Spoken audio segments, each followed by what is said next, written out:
It's 2K Sports pregame show. This is 2K Sports. I'm Ernie Johnson. Welcome to the NBA. We're joined by the legends Shaquille O'Neal and Kenny the Jet Smith. And on tap tonight, it's the Cleveland Cavaliers going up against the Indiana Pacers. Taking a look at the Pacers, they're 5-1 through 6 games, and no question, they've been one of the NBA's most impressive teams here early in the season. And you hear Kyrie Irving's name, and you think of a playmaking point guard. But he is as deadly a shooter, Kenny, as anyone in the league from time to time. I mean, the guy won a three-point contest, so no surprise there. You know, he's averaged, 2 to 3 three-pointer shots made in the last couple of seasons. Now he's quick to get off his shot off the dribble, which is different from most three-point shooters. That's why some people don't really recognize him as a three-point shooter. And not only that, Kenny, because he's so fast, you got to respect his drive and give.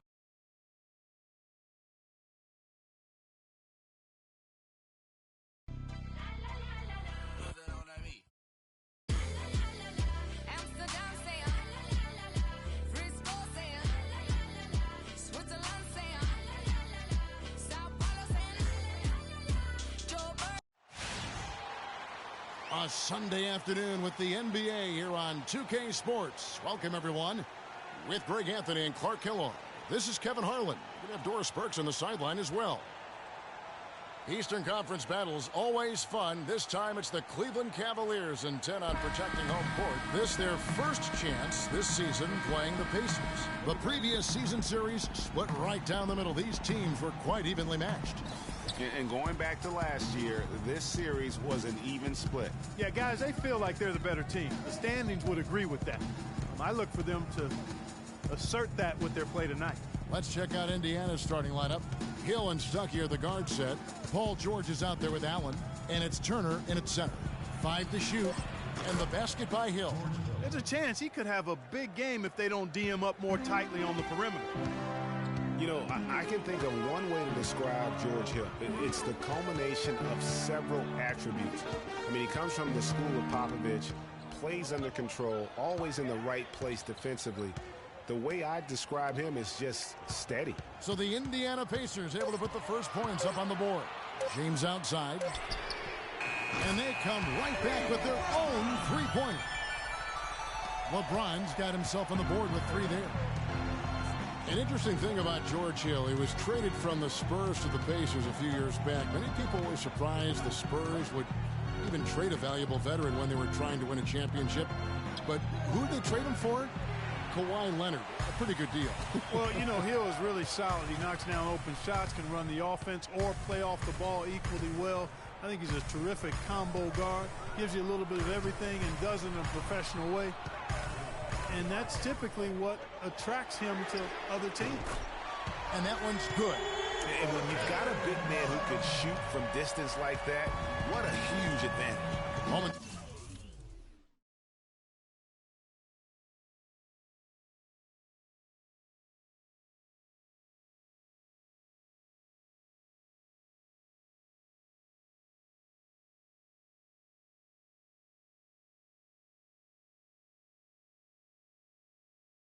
Ago, our Doris Burke had a chance to catch up with the coach, Frank Vogel. Doris?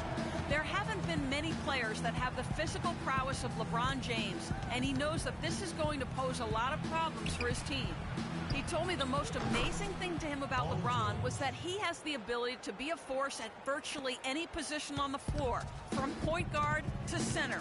He can and does do it all, guys. And thank you, Doris. There was just enough defensive pressure to get him off balance and cause that shot to go awry. How about 3 or 4 from the floor to start? That's always a good sign. And so here's Cleveland. They trail by 1. They're coming off that win against Philadelphia. How about the athleticism on display defensively in that win? Yeah, it was reflected in their shot block total, Greg. I mean, they were very disruptive, which I think is a combination of hustle and muscle. Count the bucket. And early on, they've been nearly perfect from the floor. Just the one miss here on their first 5 attempts.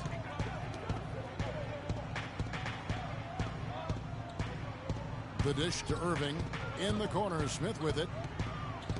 So nice passing by Cleveland here. Back to James. Clock at 6. And it's sent back by George. To the middle. Here's Stuckey. Good. The assist goes to Hill. Stuckey's got his first bucket in this one. Timely passing leads to assists, and that's been the recipe for success. Everybody on the same page, completely in sync. Tremendous communication and awareness. Now here's Stuckey.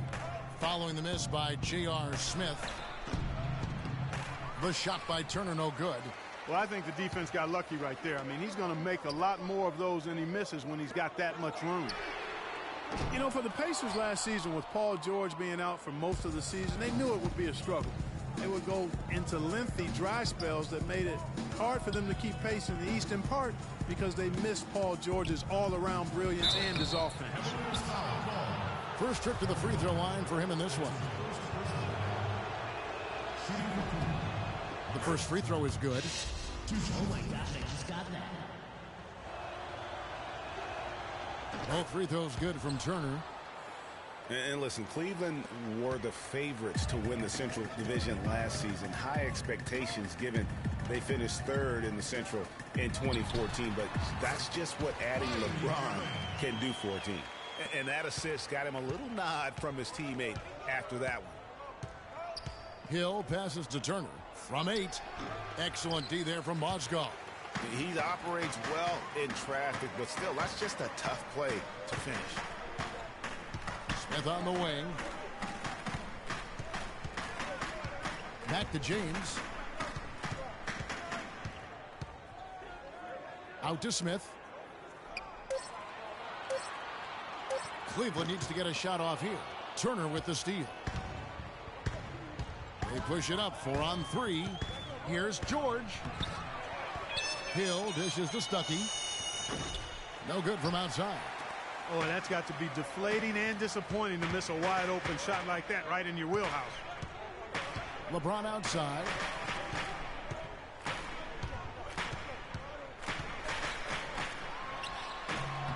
And off the front iron, and in it goes. LeBron's got 5. Cleveland did win the Central, as you alluded to, won 11 in-division games against what was a very tough division. No easy opponents in that Central Division last year. 3 teams in the playoffs, and 1 was knocking on the door. The Cavs did what they needed to do to bring home the banner. And it's a completely new group on the floor for the Cavaliers. So an entirely new group in now for Indiana. Mahinmi's checked in for Turner. Hill comes in for Allen. C.J. Miles, he's checked in for George. And it's Ellis in for Hill.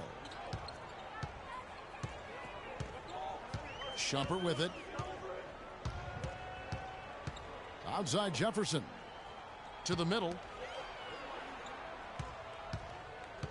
Thompson outside. And he's off on his first shot of the game. And he rushed that one, no doubt about it. The D out of position, you can see the frustration on his face. I really hope he doesn't try that move again. It worked the one time, but he's not the guy to be working across him. Now here's Shumpert. Outside Jefferson. And Fry kicks to Dellavedova. Fry passes to Shumpert. Offline with his 3.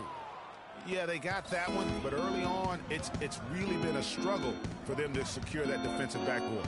And because it's still early, I wouldn't read too much into it. There's still a lot of game left. Maybe could have tried for a more memorable dunk than that. And we know he's capable of those memorable dunks. Yeah, and when he's got a lead like that, why not take a few chances? A lot more engaging and entertaining than just doing the old ho-hum one-hander. And so it's Cleveland with it, following the score by Indiana. From deep. And it's Shumpert again, missing. First off, look, every year there are all-star game snubs, and perhaps last year Monte Ellis was the big one in the West. Hard to leave him off given the way he played for the Mavs. Now here's Shumpert. He's had some playing time, but no scoring yet from him. Fry dishes to Jefferson. Out to Thompson. Feeds to Fry. The 17-footer.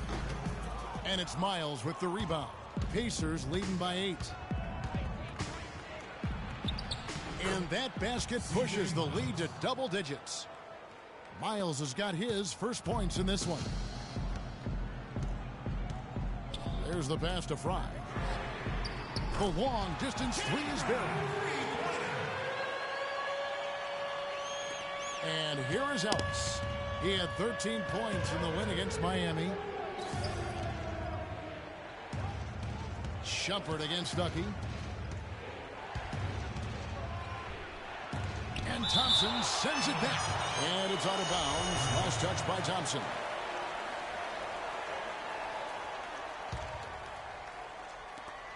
.32 seconds left to play here in the first. Stuckey with another miss. And no excuse there for missing that one after being freed up by a great pick. Yeah, I agree with you. I mean, they came away empty, but they got the look they wanted, and really, I like the movement and communication there.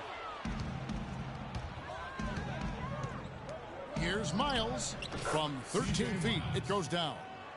And the Pacers lead by 9.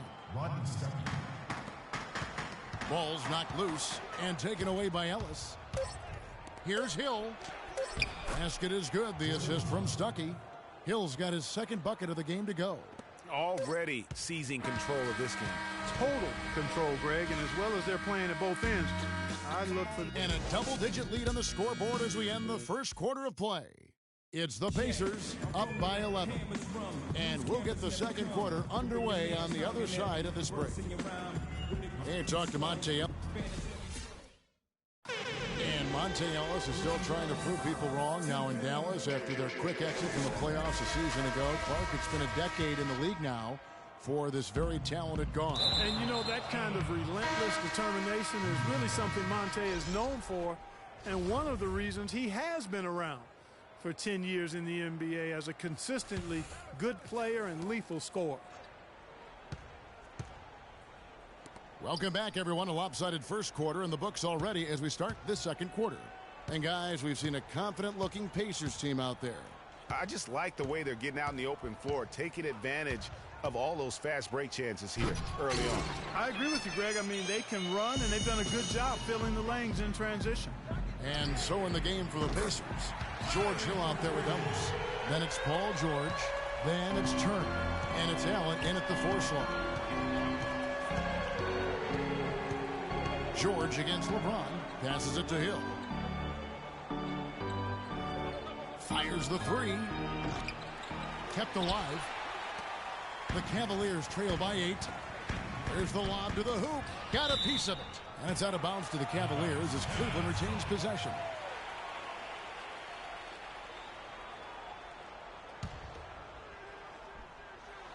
And the dunk by LeBron. Really hard to decide, guys, which was better. The pass, the catch, or the slam? Clark, there's no wrong answer to that one, my friend. Sensational alley-oop all the way around. Agreed. And, guys, you know what? You wouldn't know that they're the team that's actually trailing with how they were able to pull that play off. And here's Hill for 3. Again, missing Hill. Cleveland's gotten a success rate of just over 50% from three-point tonight. 4 of 7 shooting. Well, you go back last season, the Cavs had a very slow start to the year. Not surprising. They had a lot of new faces and people they were bringing together. Clark, it didn't look like the powerhouse they would end up being as a result. Well, you know, they were kind of fumbling and bumbling around in the 5th and 6th spots in the East for the first half of the season. Made some changes, though, through trade, and that got them going, I think. Shot clock at 3. 20 feet out. Again, missing Hill. Just not there from a rhythm standpoint right now. It's really eluding him. Shoots the 3. And again, it's LeBron with the 3. LeBron's got 12. And those midseason trades for the Cavs really turned things around. Mozgov came in, J.R. Smith and Shumpert secured that 2 spot. Gave this team an incredible edge defensively. And the Pacers call time here. In addition to going over the game plan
necessary adjustments have to be made, Greg. This timeout also the time for players to get rehydrated or hydrate for the first time with some Gatorade. Plenty of basketball still to be played here, and they have to get recharged. That's a great point. Without proper hydration, a player can completely run out of gas down the stretch of a game. And that's something that none of these guys can afford to have happen. If you're going to battle all the way to the finish, you've got to be hydrated. Well, Clark, we've seen the lead change hands quite a bit in this one. Yeah, we sure have. I mean, it's been a bit of a windshield wiper game. I mean, back and forth, the lead has gone 5 times, so no one in clear control yet. And guys, I think each team knows they can win this game, just a matter who can catch that momentum. Let's catch up with Doris from the sideline. Hey, Kevin, during that last break, I heard Frank Vogel addressing his team. He was intent on running their offense through Turner. Coach is looking for him to take on a lot of responsibility when they've got the ball, to be a leader at the offensive end. Guys, they're clearly hoping those changes have an effect even before this game makes it to halftime. Kevin? Thanks again, Doris. Outside Hill. It's Hill on the wing.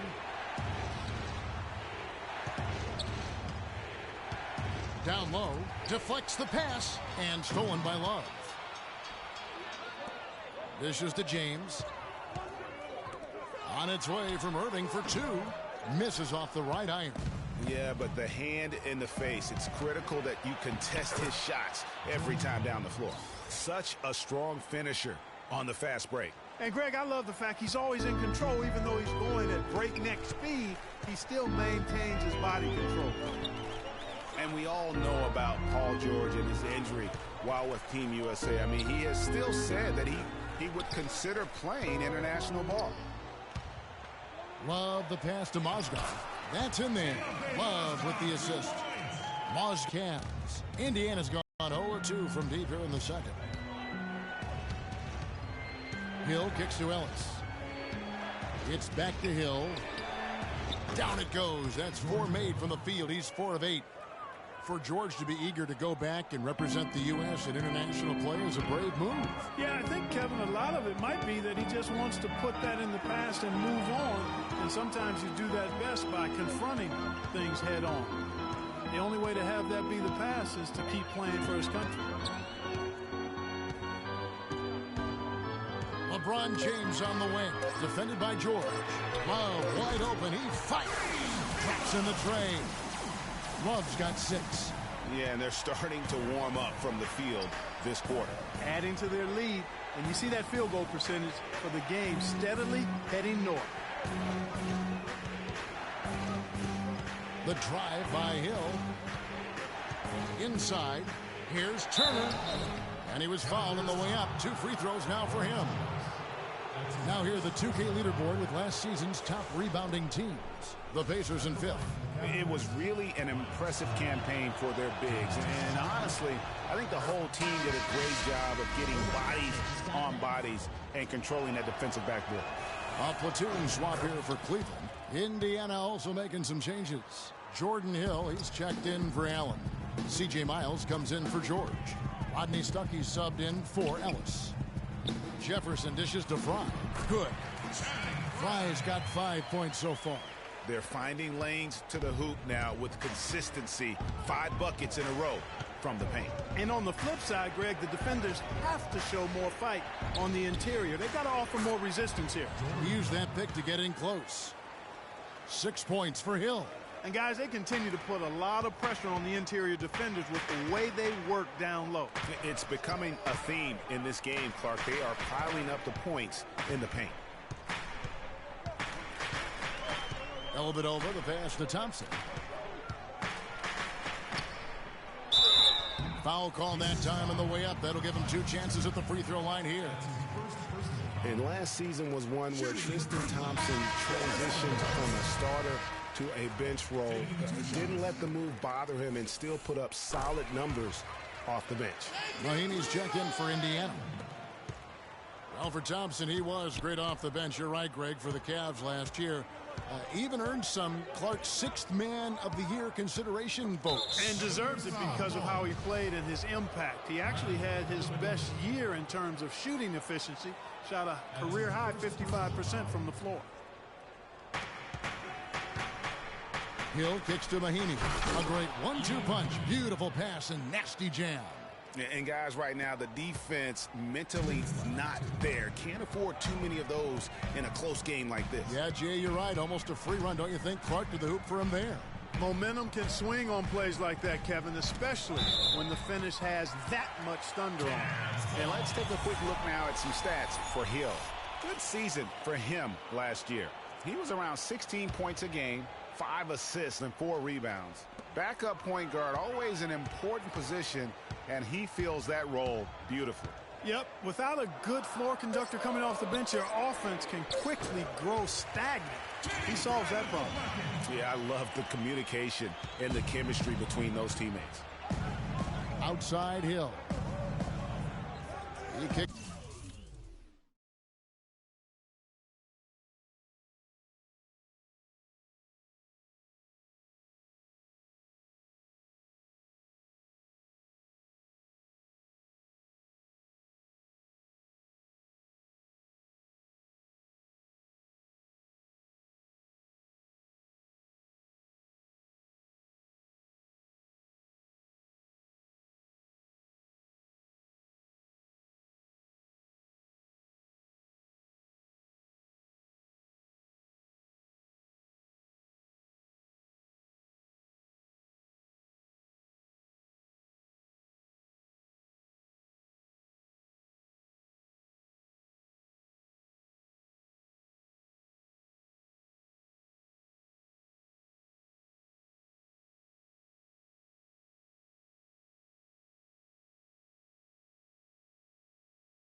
It to Stuckey.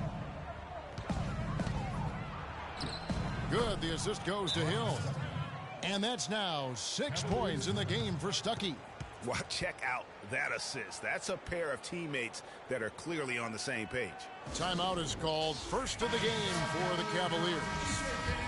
And Rodney Stuckey, a combo guard out of Eastern Washington, played a big role for the Pacers a season ago. Shumpert, no good. The Pacers have gotten exactly half their shots to go down here in the second. 5 of 10. Hill dishes to Stuckey. Pass to Hill from the line. Thompson with the rebound. Cleveland's gotten half their shots from three-point range to go down in the second quarter. 3 of 6 from downtown. Mahinmi's shot is good. They're getting on a roll inside. Their last 3 field goals have come from inside the paint area. There's got to be a wall of defense when it comes to attacking the paint. Plain and simple.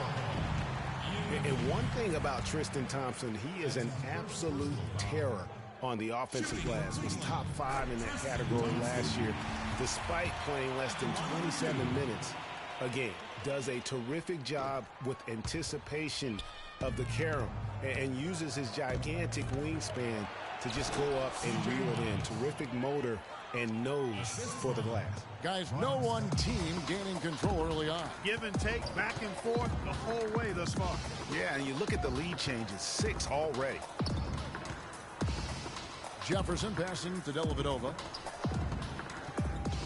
And Fry kicks to Thompson. And he was camped in the lane there, and he gets the 3-second call. Indiana leading. Just 2 seconds between shot clock and game clock. Pick up by Hill. Hill left side. Indiana moving the ball around. Hill, no good. Outside Shumpert. Jefferson dishes to Shumpert. From downtown. And we're through the... I'm here with Kevin Love and Greg. It's the 2K Sports Halftime Show.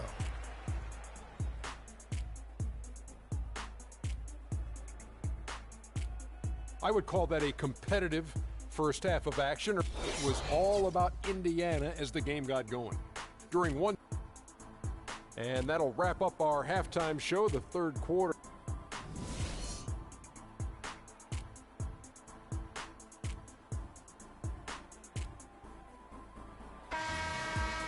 Welcome back, everybody. The start of the second half getting underway. Both teams battling hard through the first half.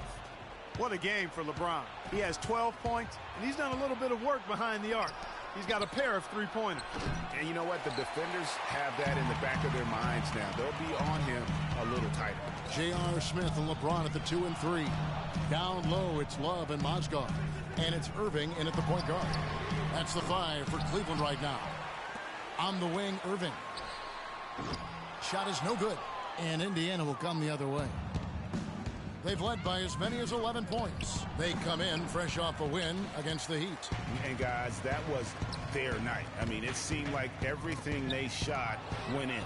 It happens that way sometimes, guys. It was just one of those games where the hot shooting of a couple of players became contagious, and nobody was stoppable. Here's Hill. Bounces high off the rim and drops. Hill's got the first basket of the second half here for the Pacers. Guys, they're looking for a way to score here. Yeah, they've had a tough time getting the lid off the basket so far. For 3, Smith. And another miss by Cleveland. They have yet to hit a shot, a real slow start here in the second half. And stolen by LeBron. Here's Irving. Yes, and it's Smith with the assist that time. Smith's got 3 assists now in this one. Nice work on the inside. Hard to get that one up and over the big fella. Well, it's not supposed to be easy down there, and a little artistry on the inside helped him make it happen. And for a long time now, Indiana has protected the rim. It's one of the core elements of their defense and why they are so strong on D every year.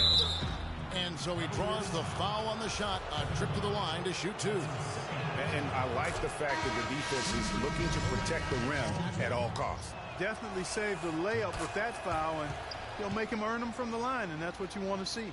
Monte Ellis checked in for George Hill. And that's the norm for him. He's pretty much automatic when he's at the line. And last year for Indiana, top 3 at protecting the rim. Opponent shot under 50% right at the hoop clock. You know, that number might not sound like a lot, but being under 50% on essentially layups, that's a big deal. Protecting the rim is a huge part of winning basketball. And the rejection by James. Always going up for the alley-oop here. Hammers the alley-oop through. Incredible timing on the alley-oop. He absolutely hammered it down. And guys, mark that play right there, because that could be the one that leads to a surge to break this thing wide open. Ellis with it. Guarded now by Irving. George with no one around. Drains it from beyond the arc. George has got 9. It's got to be nice for them to know that game in and game out, his offense is going to be there for him. Kicks it to Smith. Love outside.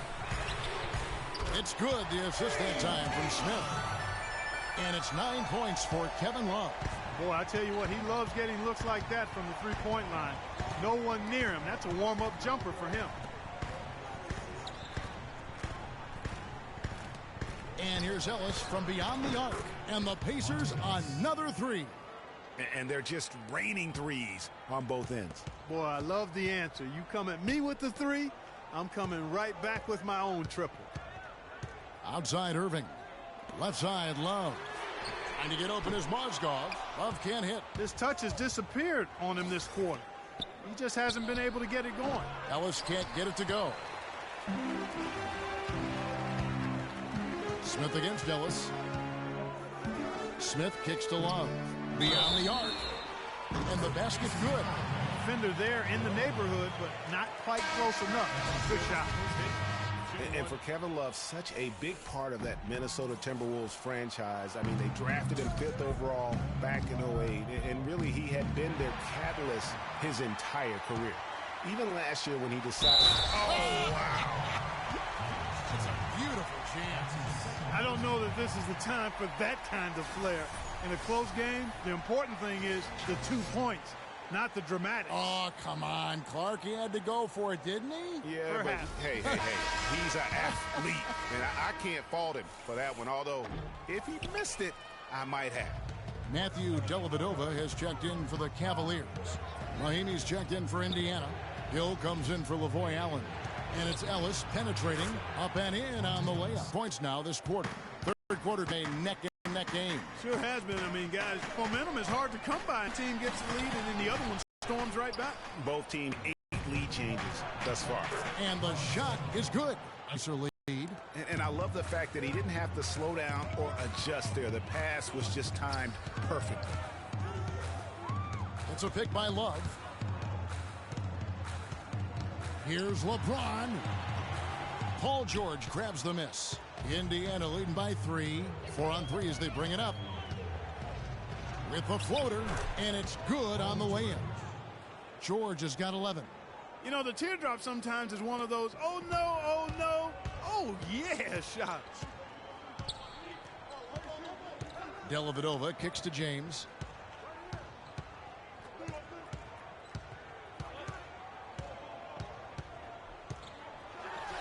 He sinks the 11-footer. 18 points for him.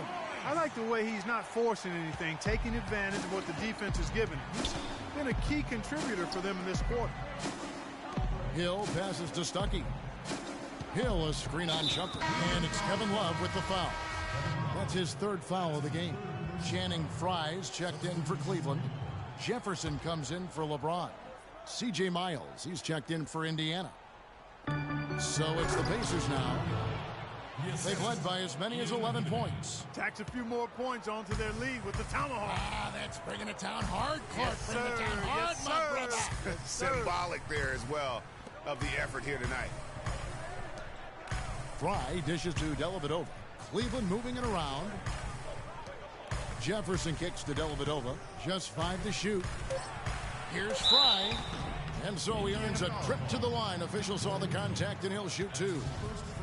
Cavs were poised to make a huge run last year in the playoffs. Swept the Celtics in the first round, but it cost them. Yeah, even though they did get that sweep, they lose Kevin Love for the rest of the way, and that put a big hurdle in their quest for the title. The Pacers making a switch here. Hill's checked in. No denying it, injuries were a big part of the storyline in the Cavs postseason. Fortunately, LeBron James was otherworldly after the first round. Took care of the Bulls, then went on to sweep the Hawks to get back to the finals. Irving's checked in for Richard Jefferson. And for the Cavs last season, their toughest test would be in the finals against the Warriors. Like every other team, they just couldn't handle the Warriors for a full series. A great run to the finals, and surely they'll want to return there this season. Outside Hill. Ellis kicks to Miles. Takes it from 10. Can't hit.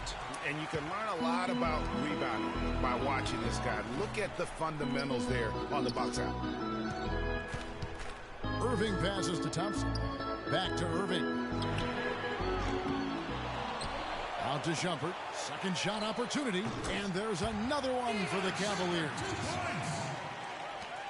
1:15 left in the third quarter. Now here is Hill. He's got 15. To the middle. Low block shot. And Hill finishes inside. Hill's got 4 points now in the quarter. They haven't been as aggressive from outside as they were in the first half. They're playing smart with the lead. I like that. They're being very selective and deliberate in their offense. That's a good strategy when you're on top. Hang time on that rim puts a little whipped cream on that angel food cake there. It's a tight ball game, and those displays of strength, Clark, can get one team rolling. Agreed. And also the other on its heels. Let's see how this one turns out. Hill, a screen on Thompson. Hill drives in. He used that pick to perfection. And now a 6-point Pacer lead. Defensively, I think they've got to do a better job of bodying them up. Clearly, they've been outclassed in the paint, really at both ends of the floor. 4 seconds separating the shot and game clocks. On the wing, Shumpert. Stolen by Miles. And even 3-on-3 break. It's blocked. And that's out of bounds. Indiana will retain possession.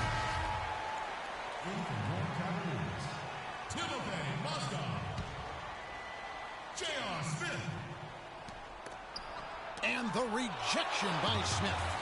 And now the fast break, Irving with the ball. Here's Shumpert. Hill with some nice D.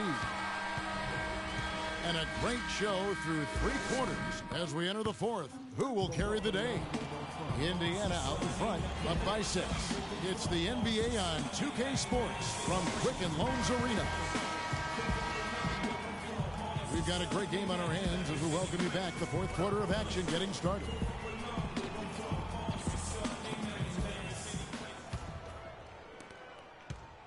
Pacers leading by 6. All fueled up and ready to go. Let's reset the lineups courtesy of Gatorade for the 4th quarter. On the court for Indiana. Stuckey and George make up the perimeter. Turner is out there with Allen. And it's Hill in at the guard position. And this has been purely a display of offense that we're seeing here today. And, you know, it's only getting better as both of these teams' defenses are starting to show signs of wearing down. And the wide open shot from Stuckey. His 3-pointers off the mark. The Cavaliers shooting 53% from the floor. They're locked in. It's rebounded by Indiana. They'll be hosting Orlando for the next one. That game is the first and last of their homestand. And the ball goes out of bounds. Last touch by Mozdov.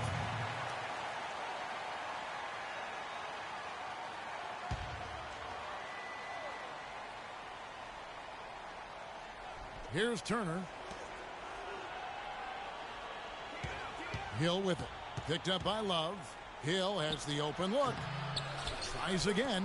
And that's out of bounds. Indiana will retain possession.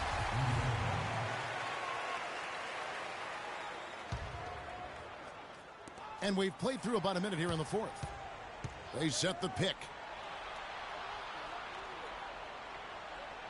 Pass to Turner. Goes back up. And it's Kevin Love with the foul. That's his 4th foul of the contest. That foul gives him 4, so he's got to settle down a bit. And George, here we go, over James. Smith right side. He dishes it to LeBron.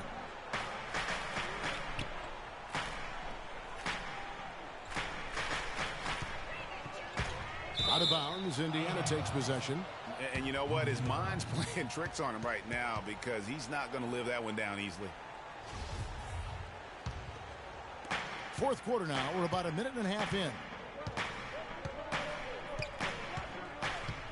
George against James.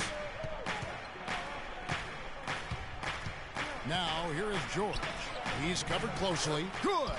He's been one of their more reliable options today, guys. I mean, his shooting has led them to this lead. You know, and Paul George played the first few years of his career in the NBA with 24s on his back. And as you can see, he now goes with 13 after making the switch prior to last year. All right, let's go over to the sideline with Doris Burke. Thank you, Kevin. I got a chance to hear what the Cavaliers head coach was saying to his team. They've been getting torched with all these shots from long range, and he simply said, we can't lose track of their shooters, guys. We're over-helping inside, and it's leaving them wide open. Can they make the adjustment, guys? And Cleveland making a change here. Dellavedova's checked in. Game moves along. 2 minutes gone here in the 4th. The drive by Hill, and J.R. Smith picks up the foul. That's his 1st foul. Yeah, clearly he had an established position there. Yeah, and I like this call because you want the refs in that situation, if there's any doubt, err on the side of giving the benefit of the doubt to the offensive player. That should have been a block, and it was. Hill off the pick. No luck. Excellent D there from Mozgov. And with Paul George going at the number 13 now, as you can see, helps with his nickname, PG-13. Yeah, that's a good nickname, a nice fit. Young Tracy, as he likes to go by on Twitter, he said himself that it was about embracing his stature and stardom in the league. Nice way to do it.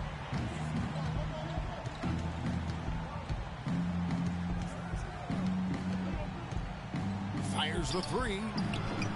Cavaliers with the rebound. Mozgov's got his 5th rebound in this one. James with the bucket. Big time bucket there, and you can expect to see him stay very involved the rest of the way. Indiana's gotten off to an 0-for-2 start from downtown here in the 4th quarter. Hill dishes to Stuckey. It's Allen on the wing. Mozgov with the steal. Smith outside. It's taken away by Stuckey. Here's George, and it is flushed down with a nice jam. And guys, that's a big swing right there. I mean, taking the steal and then turning it into 2 easy points on the dunk. No telling how important that sequence could turn out to be. And guys, in a game this snug, moments like that are the ones we usually look back on at the end as a difference maker. Talk about some great numbers for Hill. He's got 17 points, and the assist numbers, tremendous. His court vision is on par with anybody. I mean, he could not pass the ball any better than he is right now. And that one goes in. 2 from the line that time. And guys, no doubt George Hill had it rough last season. He missed the first 28 games with that left knee injury, came back for 5, then missed another 11 games before his season got going. But you know what? He had one of his most productive years from that point on. And he gets it to go. And the Pacers lead by 7. I think they need to get much more disruptive defensively. They can't just keep allowing these easy baskets. That's got to be job number 1 right now. Nothing easy on the inside. Dellavedova kicks to James. 6 on the shot clock, and the ball travels out of bounds. It was last touched by George.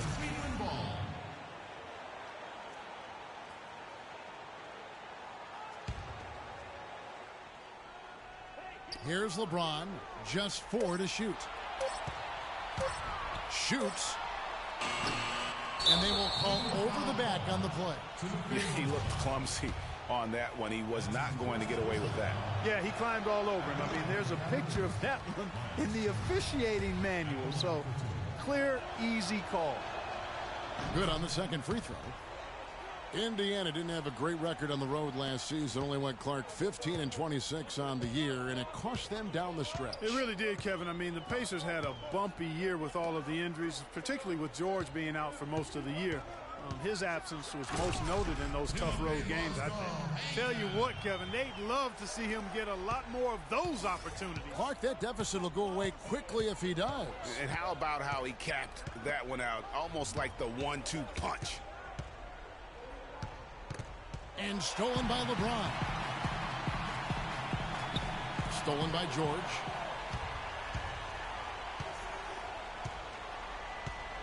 Stuckey right side. Uncovered.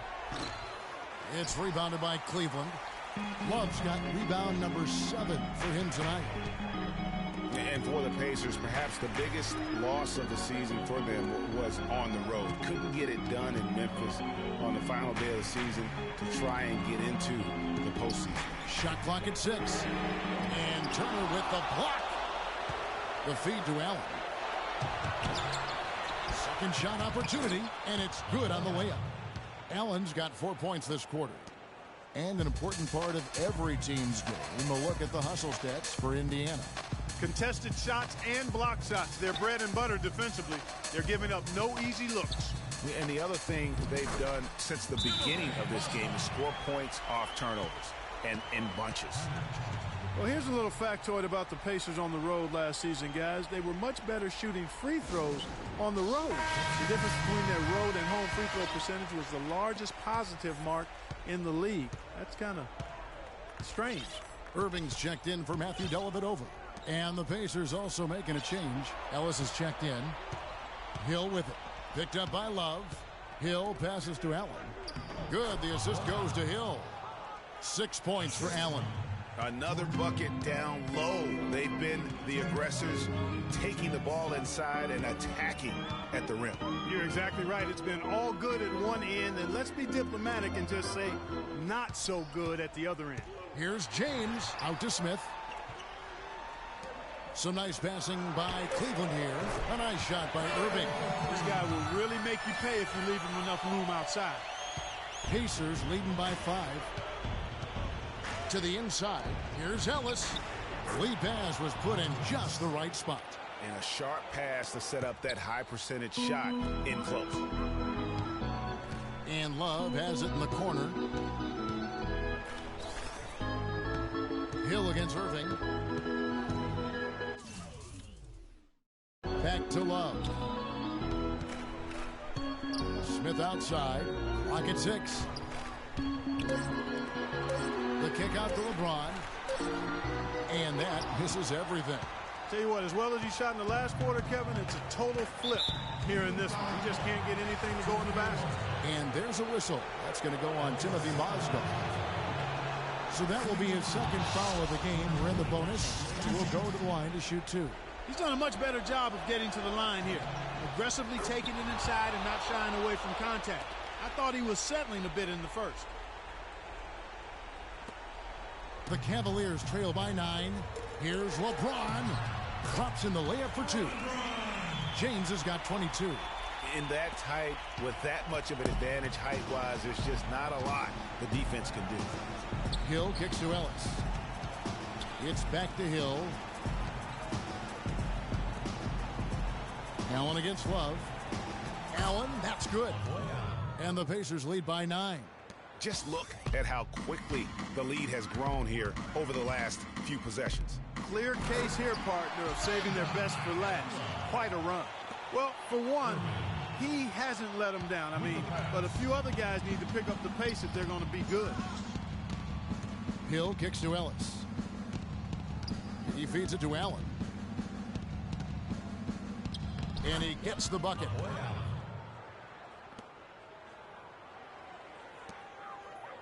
Clark, this one just all but in the books. Yeah, I don't see a comeback at this point, partner. Yeah, too many points, not enough time.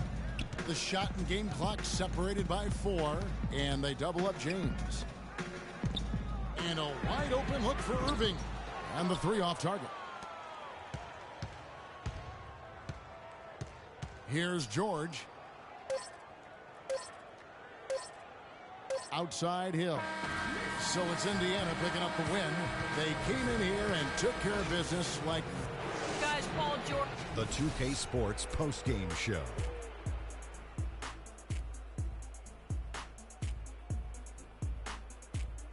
Many thanks, Kevin. So now we move on to our Jordan player of the game, George Hill. Well, he showed us just how good he can be when he's at the top of his game. And the building was stunned. You saw people leaving early, throwing popcorn, throwing hot dogs, spilling soda. He put on a CSDP. A crowd shut down. And that'll do it for this edition of the NBA on 2K Sports. Hope you enjoyed the show. From myself, Kenny Smith, Shaquille O'Neal, Kevin Harlan, and the entire 2K Sports crew.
2K Sports pregame show.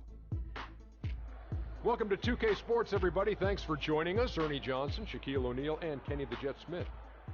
And on tap tonight, it's the Cleveland Cavaliers going up against the Utah Jazz. And for Utah, this is their first time facing off this season. Last year, they split the season series at a game apiece. Last season, the Cavs did not have the best record in the Eastern Conference. The Hawks did, but Cleveland did come out of the East and go to the NBA Finals.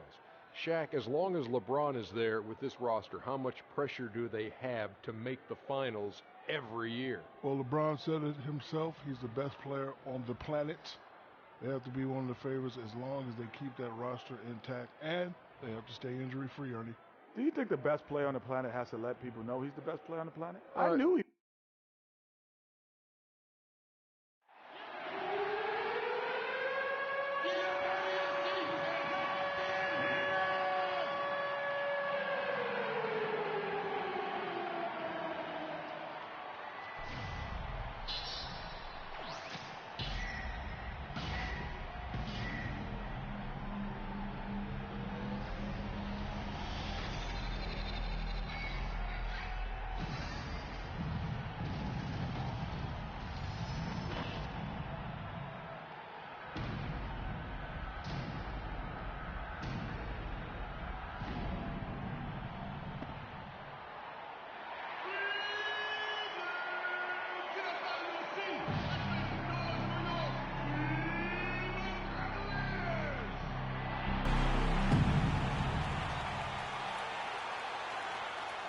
The big man, 7 feet 1 inch, number 20, Timothy Mozgov.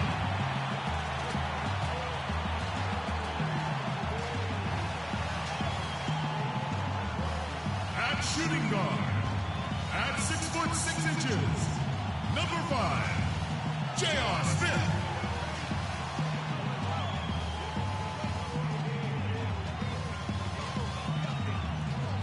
Starting it forward from UCLA, number 0, Kevin Love.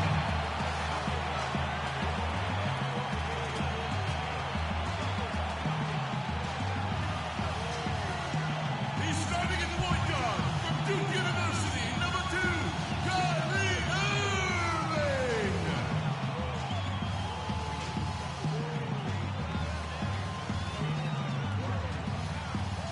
From St. Vincent, St. Mary High School in Akron, Ohio, number 23, LeBron James!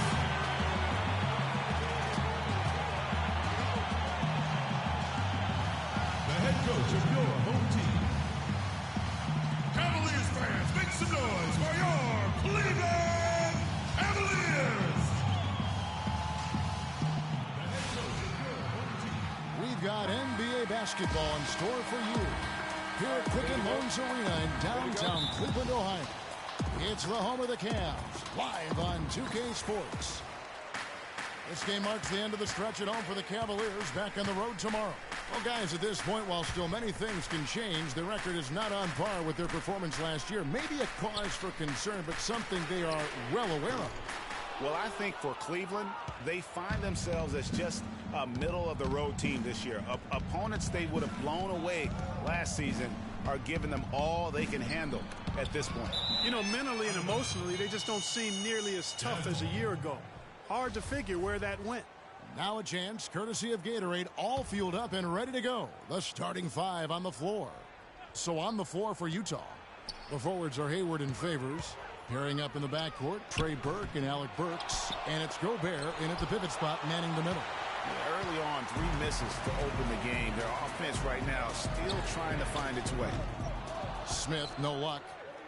And how big was last year's trade for J.R. Smith? I mean, sent from the Knicks to the Cavaliers around midseason, Smith began to post some of the better numbers of his career, helping prove that for a tumultuous personality like Smith's, environment is key.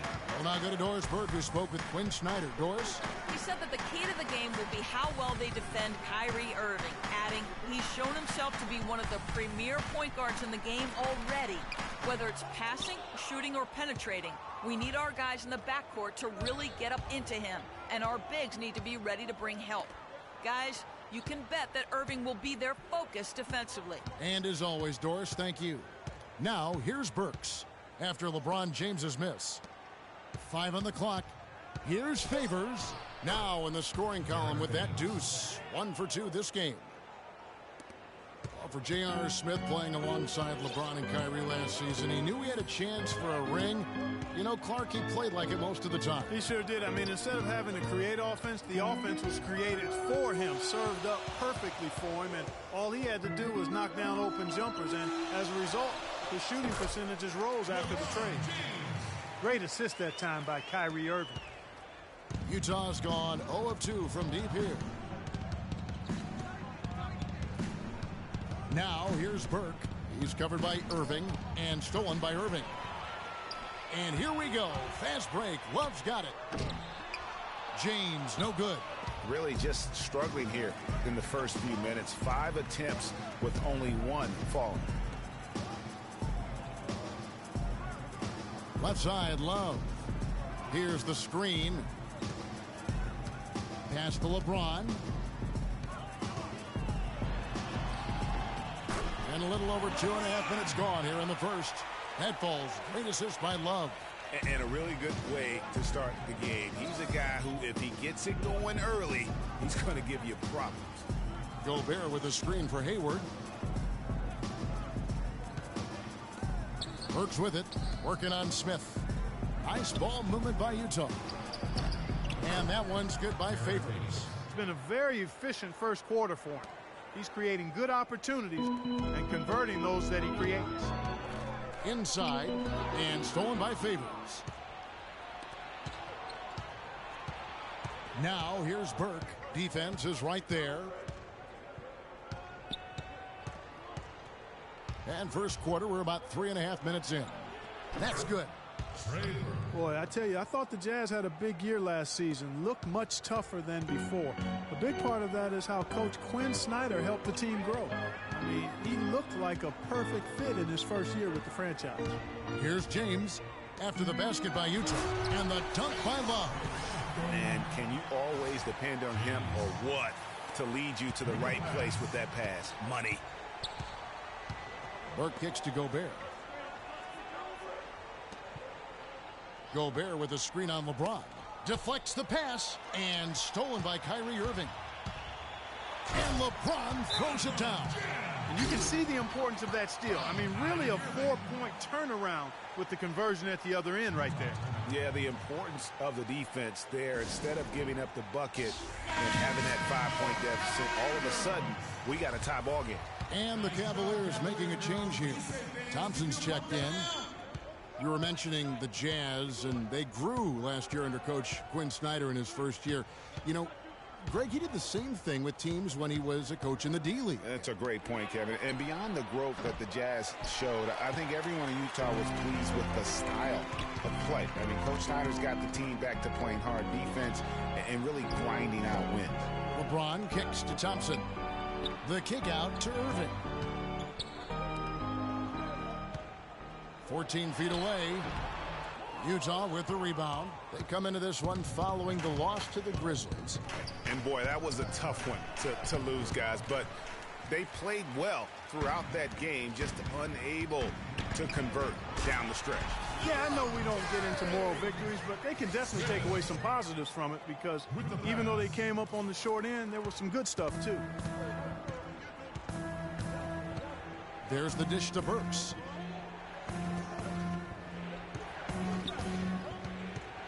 Down low, Favors. And so he earns a trip to the line. Officials saw the contact, and he'll shoot 2. You know, as I watched Derek Favors last season, he continued to develop his offense. He was a big, unpolished athlete coming into the league. He had some conditioning problems, but now it seems like he's on track to be a force as a power forward.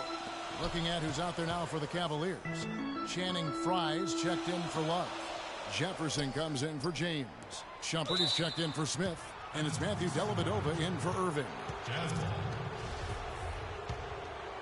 Here's Mack Talking about Derek Favors, his points per game average went up last season, as it is done in each of his 6 seasons in the league. He's an ascending player. He is, definitely refined his moves down on the blocks, and he's also become much improved at passing out of the double team, averaging a career high in assists last season as well. The arrow is certainly pointing up for Mr. Favors. How about the passing? They are moving the ball without any thought, without any individual agenda. Yeah, and it's really fun to see that kind of unselfishness. Really hard not to appreciate all the assists they've racked up. Well, you have to like their work on the boards, Kevin, particularly here to start the game. Yeah, I like the way they're setting the tone. Really playing with a lot of energy here at the start. Easy to see who's going to win that race. Yeah, early offense is often easy offense. Excellent work that time. Utah with the ball, following the score by Cleveland.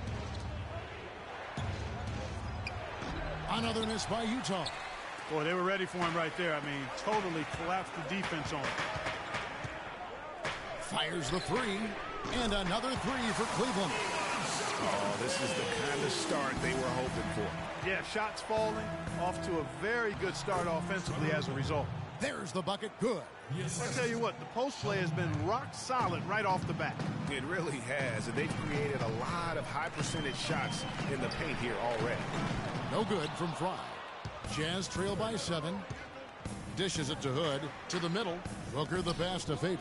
Terrific assist, a nice finish. Solid play all around. Yeah, I love the communication and the chemistry between those teammates. Kicks it to Fry. 3-pointer. That's good. Fry's at 6.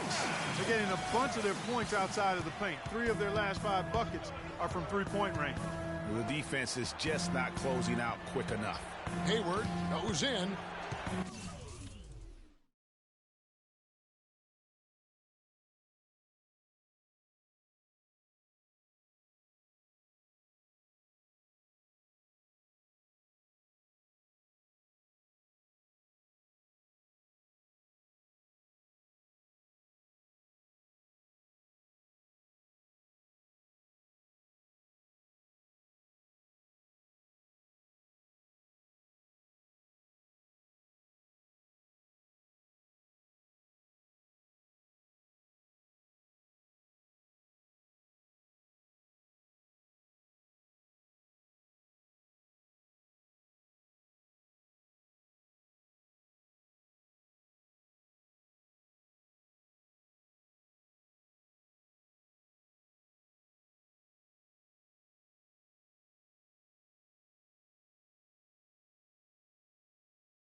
To the paint.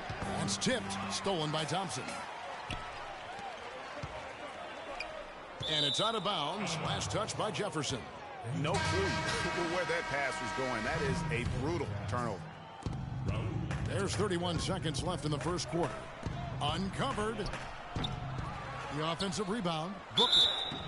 And count the basket. He was fouled, and he's going to the line for one more.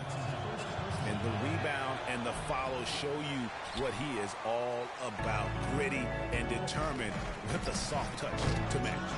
Jefferson's shot is off. It's still early, but they've started to establish themselves on the glass here. Yeah, scrapping, Clark, for each and every rebound. They are not backing down. That's tipped. With 1 on the clock, knocked away. And we reach the end of the first quarter. Cavaliers ahead as they end the first quarter with a tremendous 17-7 run. And we'll be back shortly for the start of the second quarter. Well, the desire is there, and sounds like the commitment that he's showing is to how far where you think he can go. Well, you talk about desire and commitment, and then you throw in the fact that he has the talent that can be built upon and improved. One big factor will be injuries. That's the big X factor that determines so many more careers than desire. Talent and commitment, you need to stay on the court. And now the second quarter just getting set to start. And a moment here to take a look at some of the hustle stats for the Cavaliers. Great hustle defensively through the first half, contesting everything and racking up the block shots. Yeah, another thing they've done well, guys, a lot of steals in the first half, really getting after it defensively. And so in the game for the Jazz, they've got Gobert. Alec Burks is out there with Booker. Then it's Exum. Back to Gobert. Misses from close range. That's terrific defense right there to prevent from converting in close. And one problem with the Cavs last season was they put immediate pressure on themselves. A part of that was the trade for Kevin Love. Mozgov, he's checked in for Channing Frye. The feed to Booker. He kicks it to Exum. Right wing. Clock at 4. Releases. And the shot no good, a bit short. For the Cleveland Cavaliers, they come in off the loss to Indiana. And that was one of the few times that you'll see a team just lack fight defensively in losing that game. Yeah, and I know their fans may not want to hear it, but the reality and the truth is the defensive end of the floor was not what it needed to be in terms of effort. Nato covered by Irving, and it's Exum in the corner.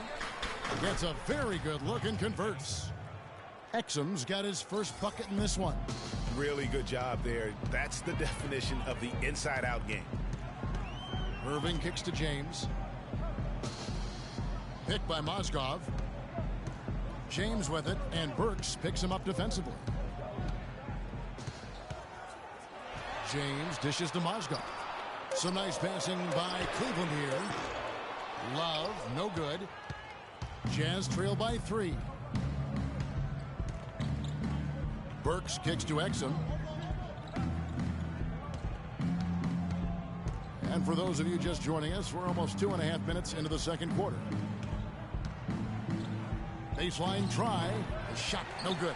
And Cleveland will come the other way. Following this game, they hit the road. They'll take on the Knicks in New York. And that one will start off a 3-game road trip for the team. Love with a wide open look. Again, Love missing. Boy, just by his body language, Kevin, you can tell he thought that triple was going to fall. Yeah, it seemed like he had great rhythm on that. You can see the disappointment in his face. Nice shot by Gobert. There it is again. On a lot of their possessions this first half, they've established great position inside. Yeah, just getting the ball into the post has to be option number 1 for them right now. Cleveland's gone 0-2 from deep here in the second. LeBron outside. And stolen by Hayward. Pass to Booker. And no good. Had a chance to take the lead.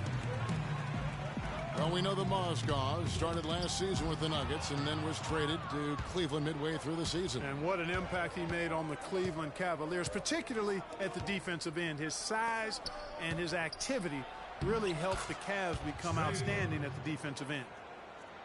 And we'll get a look at how the hustle stat game has been going for the Jazz. And it's been about their defense. They're playing with a frenetic pace, putting a lot of pressure on the ball handlers and forcing turnovers. They've gotten their fair share of points off turnovers so far tonight, too. And he's going up for the alley-oop, and James throws it down. You can see the eye contact there. Gave a little nod and then burst to the rim for the alley-oop slam. No doubt, Clark. A pair of teammates with a terrific feel for each other out on the floor. And, guys, anytime it's real tight, you're looking for something that could be potentially a momentum builder. And that's exactly what that play looks to be. Feeds it to Hayward. Shot off the pick, and he hits the jump shot. And the Jazz lead by 1. And credit to the Cavs for going out and getting Mozgov. I mean, they paid a hefty price giving up the 2 first-rounders. But thus far, he's proved to be worth it. Picked by Mozgov. Love the pass to Irving. 6 on the shot clock. Gobert with the block. Passes it to Exum. The shot no good. Some solid defense there from Irving. And the Mozgov trade, guys, for the Cavs, I think can be viewed as their big turning point in the season. He completely changed the defense of their team. He was that missing piece of the puzzle. And J.R. Smith picks up the foul. That's his first foul for the Cavaliers. Tristan Thompson, he's checked in for Mozgov. Iman Shumpert has come in for James. And it's Matthew Dellavedova in for Smith. Derek Favors checked in for the Jazz. Hood comes in for Dante Exum. Here's Favors. And Hayward gets it to go on the assist from Favors. Hayward's got 4 this quarter. And really keeping the ball hopping around here offensively. The last 5 trips they've had have ended with a great pass leading to a basket. They're really sharing the sugar. And that one's good, Shumpert. But this tug-of-war game continues. You know what? And they just keep flip-flopping the lead again and again and again. And, guys, that's lucky number 7 already in this game. Here's Hayward. And fouled hard that time. He'll get to the line and shoot 2.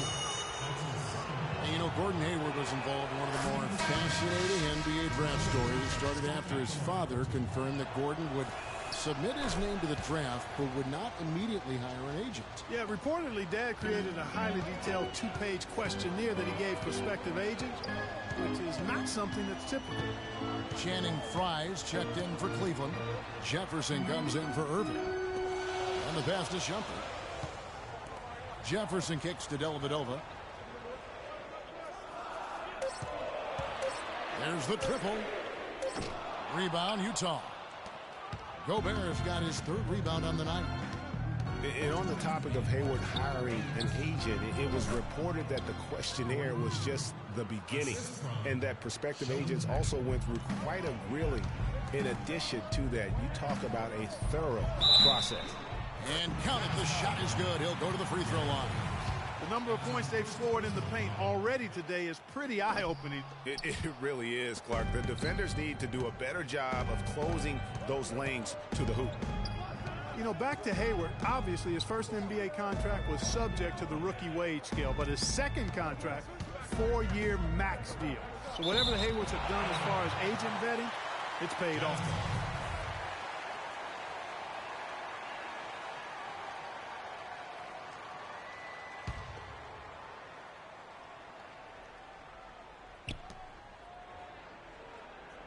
Five to shoot. The Jazz need to get off a shot here. Here's Dellavedova. He's covered by Favors. Down low. Dellavedova dishes to Thompson. Here's Dellavedova. It's Fry. It's off the key. No good on the triple. Hayward against Thompson. Here's Mack. Back to Hayward. He dishes it to Mack. He feeds it to Hayward. Takes the 3. Again, the miss by Hayward. Oh, that's a tough 3-point try when you've got the defense right there. Well, he'd have to be really good to knock down a shot like that against that kind of defense. Another foul would give him 3 before the half. Something to keep an eye on, guys. And last year's midseason trade had to feel good to Iman Shumpert. Toiling away in New York, injured, uninspired. Boy, did he find new life in Cleveland. Of course, playing next to LeBron can do that for you. Burks, he's checked in for Gobert. Mack, the pass to Favors. The Jazz working the ball around now. Hayward goes in. Shoots from 14. Thompson with the rebound. And here's the fast break. Dellavedova kicks to Shumpert. Defense better not make a habit of giving him that shot. So the clock runs out with the score tied going. The 2K Sports Halftime Show.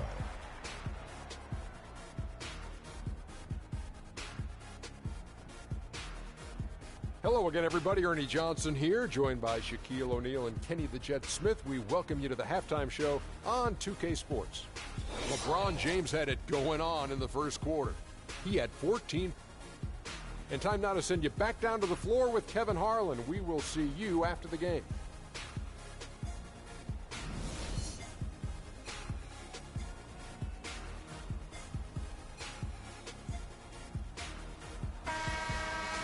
Well, both sides have assessed what they need to do over the break in halftime. We'll see now if one can pull out away here in the third. An excellent game we've seen from LeBron. He has 14 points and 1 rejection in this game, too. Was it a good one? Really, one of their highlights of the game defensively. LeBron and Love are the talented pair at the forward position. Kyrie Irving and J.R. Smith at the guard set. And it's Mozgov in at the center filling out the middle. So that's who's on the floor for the Cavaliers. Mozgov sets a screen for Irving. Pass to Mozgov. For 3, Love. Utah with the rebound. This game against Cleveland is the first time they've met this season. And this is the first of 2 games between the two, East versus West, so they don't see a whole lot of one another. Yeah, and Greg, for me, that just raises the intrigue level. Some matchups we don't get to see that often, so I'll be watching this one closely. Another miss by Love. He is just really almost playing for the other team. The shooting has just been poor. There's the dish to Burks. Here's Favors, and Utah again with the bucket. Those defenders look like they're out of gas. I mean, they're getting pushed around on the low block. Yeah, but they better rally soon because they've given up 3 straight buckets in the paint. Here's LeBron. Gobert with the block, and they're able to recover. For 3, Smith. That falls. Great assist by Love. Love's got his 4th assist with that last one here tonight. Finally, they get one to drop. That's one of their first 4 here in the third. Hayward against LeBron. It's stolen by Smith. Here we go. James heading to the... Oh! Yeah, how about the sharp steal and then run out? It looks like they're ready to put the hammer down. Well, we've been waiting for one of these teams, Greg, to pull away. Maybe that'll be a springboard for them. Could be. A dunk like that coming off a great defensive play has to build some momentum. And that replay sponsored by Kia, the Kia Slam Cam, giving us a great look at that one. Burke kicks to Favors, dishes it to Hayward. Burke with it, 6 points for him. Favors with the screen, just 5 on the clock. Hayward can hit. Now what a second half of the season it was for the Jazz. After the All-Star break, they went on a rampage. And the catalyst for that was the defense. I mean, very few opponents got to triple digits against the Jazz after the All-Star break. In the corner, it's James. Cleveland gets it back. Out to Smith for the lead. Another 3 for Cleveland. Excellent ball movement there, guys. And that's keyed this run. Passing it with purpose. The D hasn't been able to keep up. And for the Jazz and their defense post-All-Star break, it helped them in their big second-half run. How about a .422 field goal percentage against after the break? Here's Burke. Another miss by Utah. And here are the Cavaliers. They've got an 8-0 run. Smith with it, now defended by Gobert. Love against Favors. Kicks to Love. No one near him. Rebound, Utah. Hayward's got 4 rebounds in this game. And, you know, you were talking about the field goal percentage against for the Jazz. It was the 3rd best in the league after the All-Star break. That's field goal percentage defense. They allowed the fewest points in the NBA after the break as well. Smith kicks to Love. Yes, and it's Smith with the assist that time. Smith's got 3 assists tonight. Great outside shooting fueling this run. Then the D is getting bombarded. They haven't been able to slow them down the least bit. Favors with a screen on Smith, and J.R. Smith picks up the foul. That's foul number 2 for him. Channing Frye's checked in for Cleveland.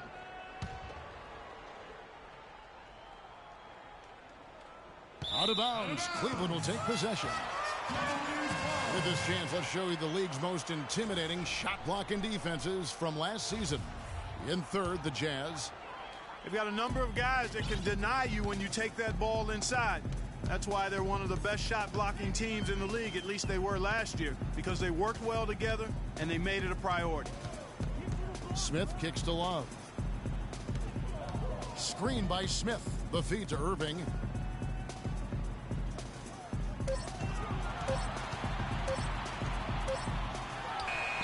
And Cleveland again with the bucket.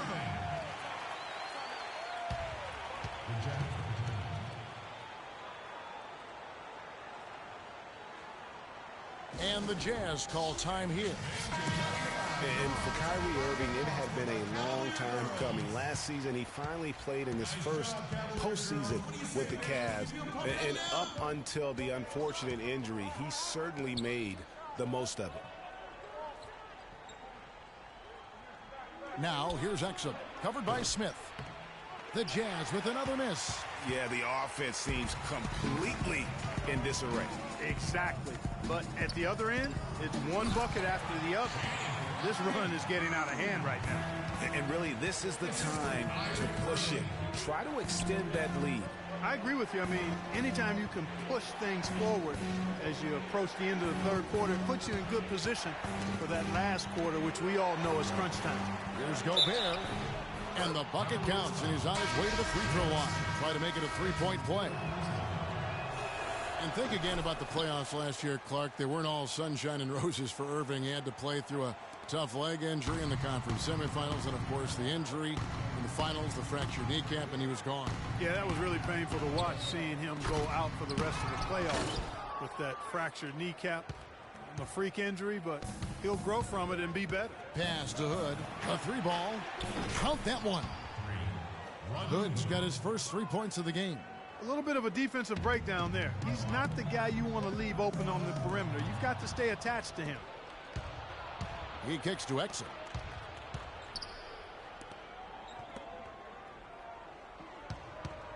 Favors with the screen. Over to the left wing.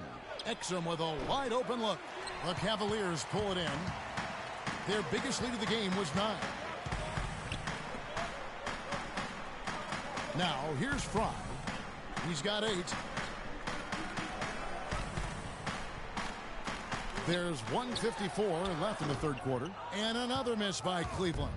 I guess even he has to miss one of those once in a while.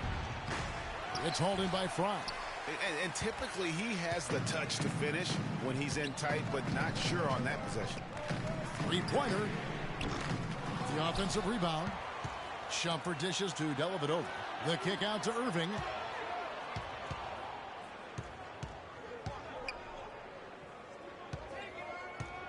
Second shot opportunity, and the jumper falls for him. Irving's got 4 points now in the quarter. Check out these handles. That's rush hour handle. Not midday, not early morning. That's rush hour handle. That nasty spin just froze the defender. Feeds to Favors. Passes to Hood.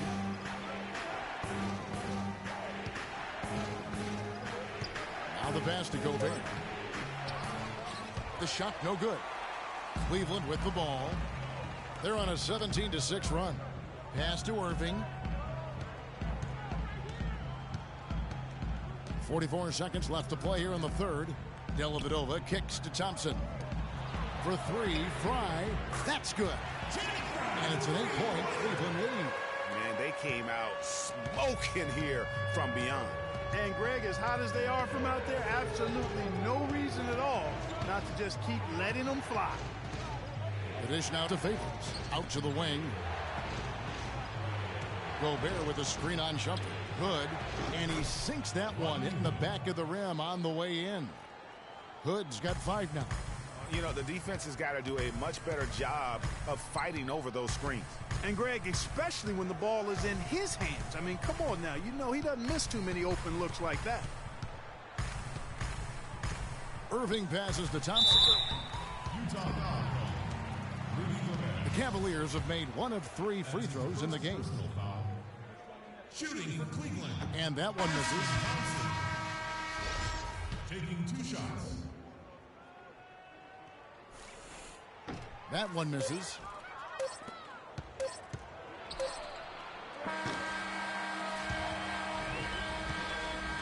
And that's going to do it for the third quarter. Cavaliers lead by 6. It's the NBA on 2K Sports from Quicken Loans Arena. And thanks for joining us again as the fourth quarter of play is set to get rolling. It's been a close battle to this point.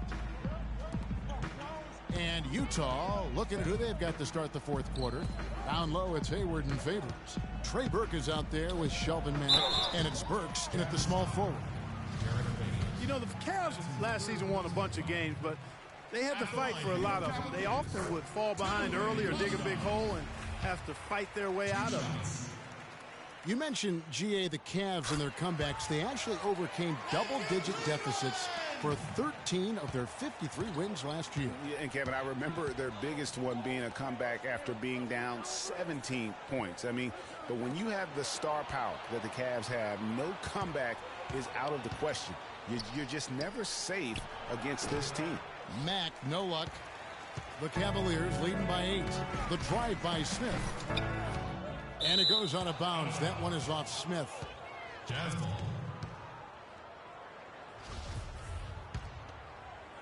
The Jazz shooting around 41% on the night. Burke dishes to Favors. Favors with the screen. Kicks it to Burks. He feeds it to Favors. Hayward with a screen for Favors. Burks in the corner. And that one hits back iron. Cleveland's gone outside a lot tonight. 17 times, in fact. 7 of 17. Smith outside. Picked by Mozgov. Launches a 3. But they recover it. LeBron kicks to Love. Cleveland moving the ball around.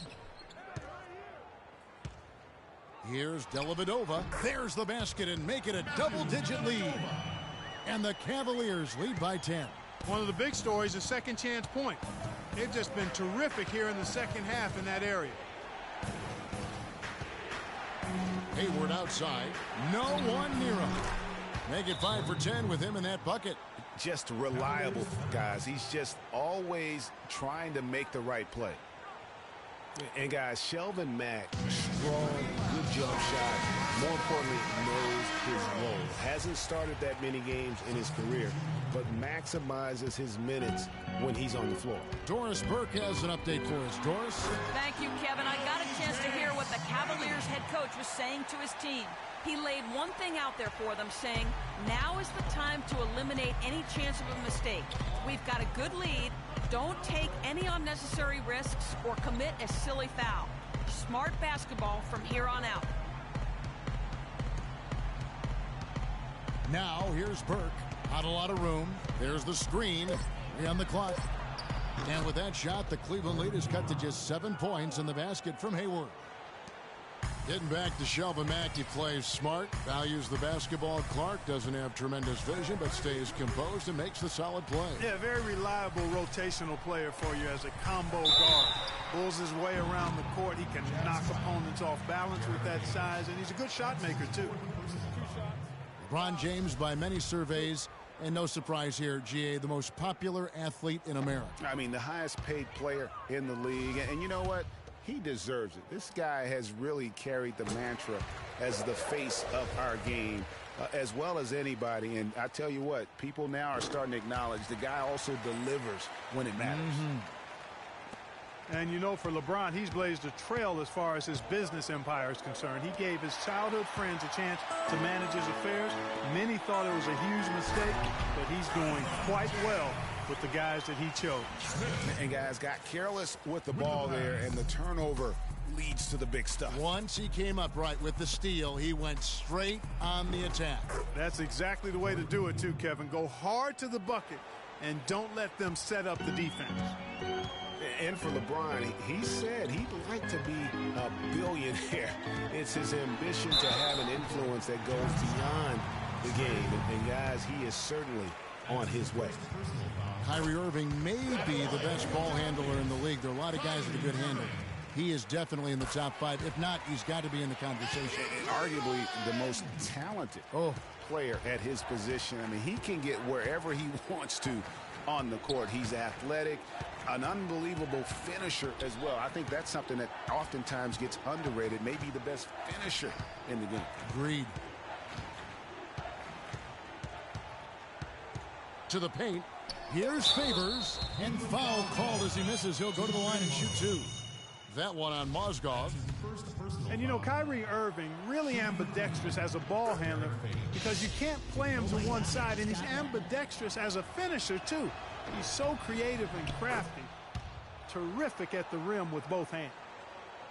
And one thing about Irving's ball handling, he does a great job of protecting the ball. A very low rate of turnovers for a player as aggressive as he is on the bounce. He just has not been able to get into that groove yet, guys, but as a whole, it hasn't affected them too much. Gobert, the screen. Outside Favors. Hayward against James, and Hayward gets it to go. I mean, he was great in his last game, Clark, and clearly he has not lost that love and feeling. Love outside. Back to Irving.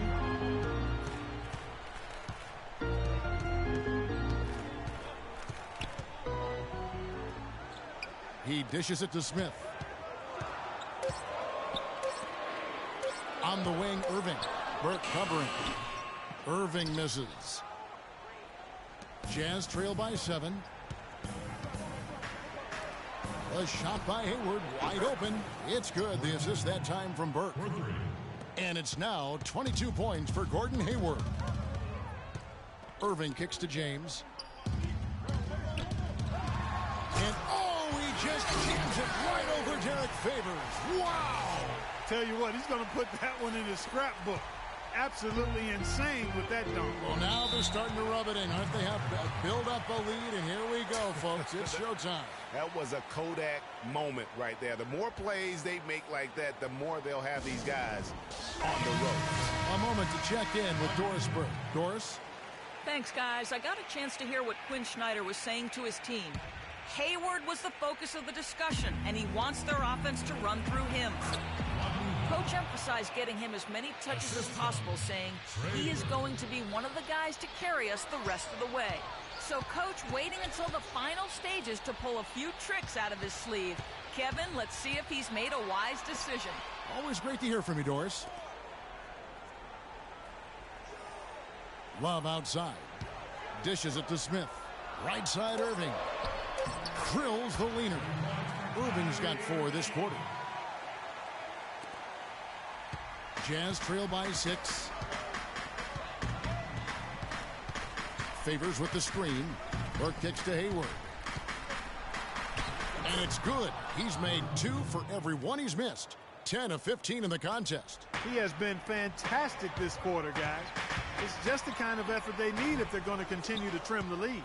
Something that's kept this game close is the fact that the rebound stats for both teams are almost identical. The battle to a standstill on the boards has really been something to watch, and the game's not over yet. We'll see if one of these teams maintains more energy than the other going down the stretch. I tell you what, I don't know what he did in the locker room, but he needs to do a little bit more of it because he's on fire. Look at LeBron James. He's really been playing well. He's been attacking the rim with reckless abandon. They're searching for answers. Some way they got to figure out how to contain it.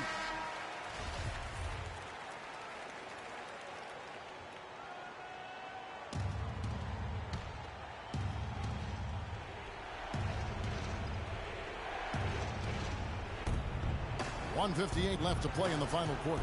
Here's Burke, and the rejection by Smith. And it's out of bounds. The Jazz able to retain possession here.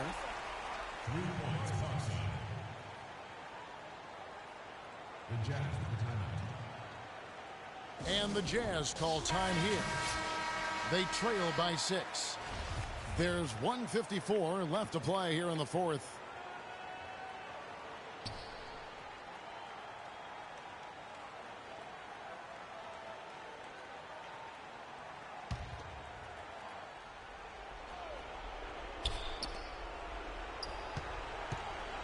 Here's Hood, covered by Smith.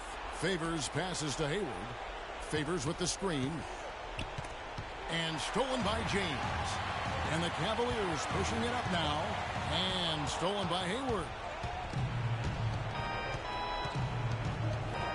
There's 1:34 left in the fourth. The Jazz with another miss. and the shots just continue to say no in terms of ball. And the dunk by LeBron. And how sweet a play was that? As sweet as it gets. An exquisite pass to set up Clark, that beautiful alley-oop dunk. Yeah, that was nice. No doubt there are assists, and then, guys, there are assists. Hayward goes in. The shot is off. And Cleveland will come the other way. They've led by as many as 11 points. Such a wide-open look. And it's a 10-point Cavalier lead. And it looks like just playing the last bit of this one out in what should be a nice win here for the Cavaliers. Agreed, Steve. And guys, the fast break was run, I thought, beautifully all night by these guys. Clark, I think that was a big part of their success. I love the way they scored fast break points tonight here. It was a key factor in coming out on top. And during the long NBA season, each contest important here tonight. Tonight's win will give them 4 on the season. And with the win approaching, they'll take the first game here of 2 that they'll play against this team. Nice to get that first one out of the way and set the tone. It sure is. It's just a 2-gamer since they're in opposite conferences, and you can bet they'll take the same approach right into game 2 that they had tonight. And beyond the actual result of this game, fans are going to look back and see this was just a monstrous performance for James. It was the kind of game for him that all scorers dream of, where the basket seemed as wide as a barrel. 5-second differential between the shot clock and the game clock.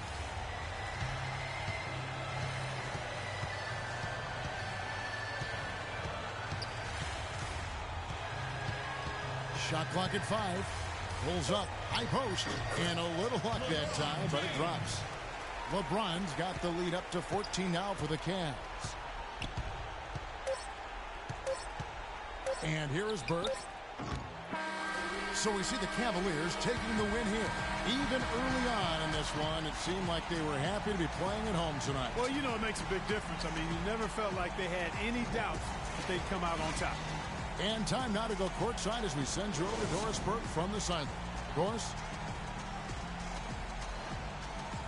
Hi, Kevin. Well, LeBron, given that it's still early in the season, what has your attitude been this year? Just wanted to come in this season more complete basketball player. Playing inside, playing outside, coming off pick and roll, shooting, and also making plays for my teammates, which I love to do. And it's good to get a great win on our home floor versus a very, very good team. Thank you for the time, sir. Guys, back to you. Doris, thank you as always. And that'll wrap it up, folks. This is Kevin Harlan saying thanks for watching. Now we'll head over to the award-winning Ernie Johnson, who's not too far away. EJ? The 2K Sports post-game show.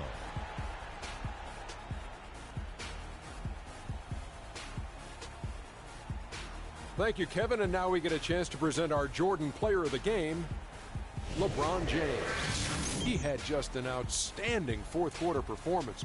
He really had the fire lit under him, and down the stretch, really having a huge impact on the outcome of this game. He was up to every single challenge he faced tonight. He was in such control of the ball game. His showcase of his skill set was awesome. His accuracy from the field was pretty eye-catching. I mean, if he was shooting the ball, it was going in. You rarely see a performance like this with this crazy high shooting percentage. Wow. And folks, that'll wrap it up for tonight. We hope you enjoyed the game. For Shaquille O'Neal, Kenny the Jet Smith, Kevin Harlan, and the entire 2K Sports crew, I'm Ernie Johnson. Have a good evening.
straight jump from SoCal, Hollywood to the slums.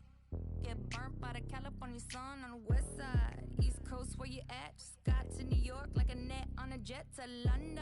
To Brazil, to Quebec, like the whole world took effect. The 2K Sports pregame show. Greetings, everybody. Welcome to 2K Sports. I'm Ernie Johnson, and it is my pleasure to be with Shaquille O'Neal and Kenny the Jet Smith.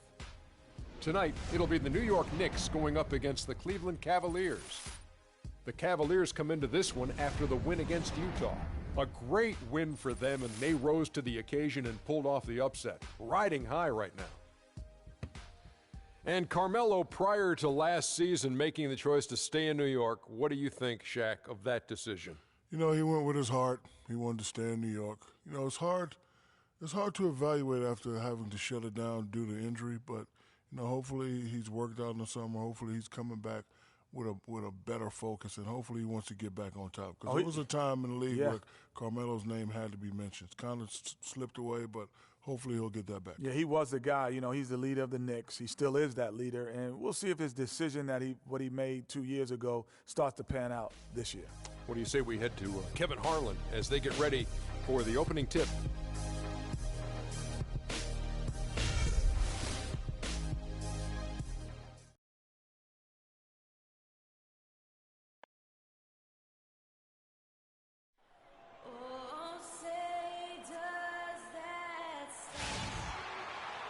All eyes are on the Eastern Conference in this game as the New York Knicks play this one at home. Ready to go? A good game here would get this road trip started confidently for the Cavaliers. Well, guys, at this point, while still many things can change, the record is not on par with their performance last year. Maybe a cause for concern, but something they are well aware of. And this is the second meeting of 4. And having lost that first one, this is one really important. You don't want to dig a hole and allow them to take a mental edge over you. Hey, being down 2-0 is certainly not what they're looking for. It's just a matter of them studying that last meeting, learning from their mistakes, and then making the necessary changes and adjustments. Here's the starting group for the Cleveland Cavaliers. LeBron and Love are the talented pair at the forward position. Kyrie Irving and J.R. Smith at the guard set. And it's Mozgov in at the center position.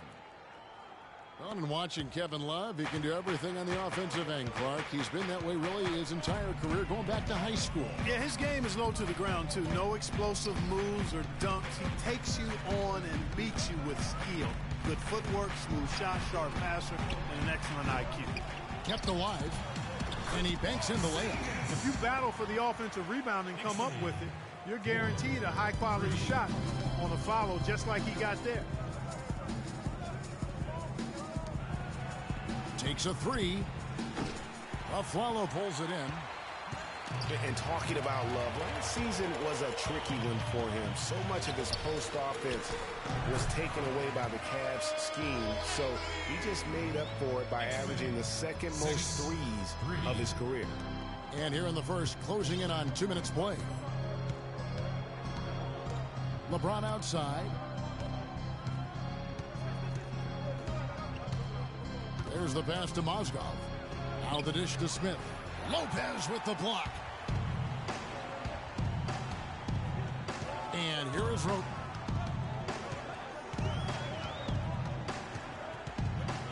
The feed to Aflalo. The shot. Mozgov with the block. Anthony. No good. And it's the Cavaliers taking it the other way. They put up a nice win against Utah last time out. You know, they played well enough to win, but to be honest with you, I just felt like their opponent's defensive performance was shaky at best. Yeah, I'd go along with that, Greg. I mean, the game wasn't handed to them, but they definitely didn't have to work as hard for it as they should have. You know, for Kevin Love, last season was the first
time as a pro that he's been asked to defer on offense. Not just to LeBron, but to Kyrie as well.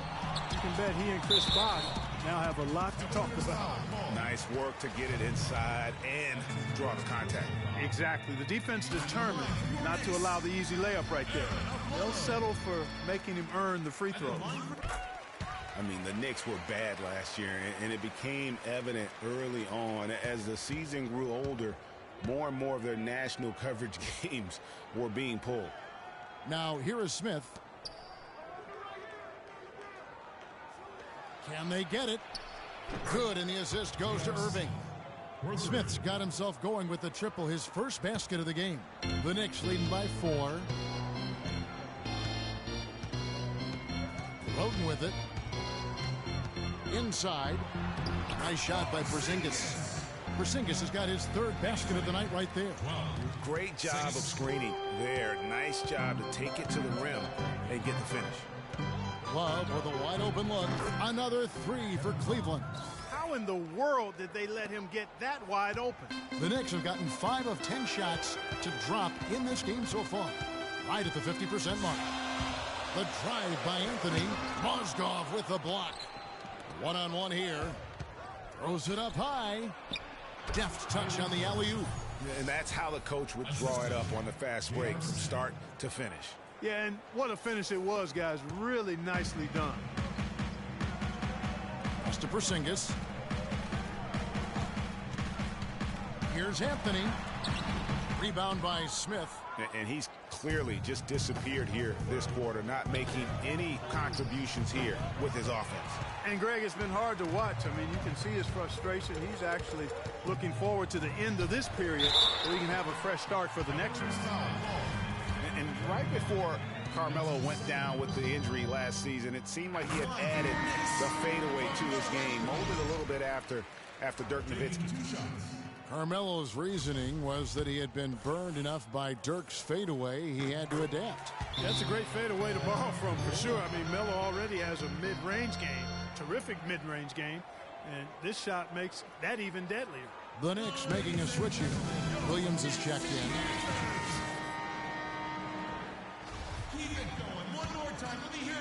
The Cavaliers trail by 3.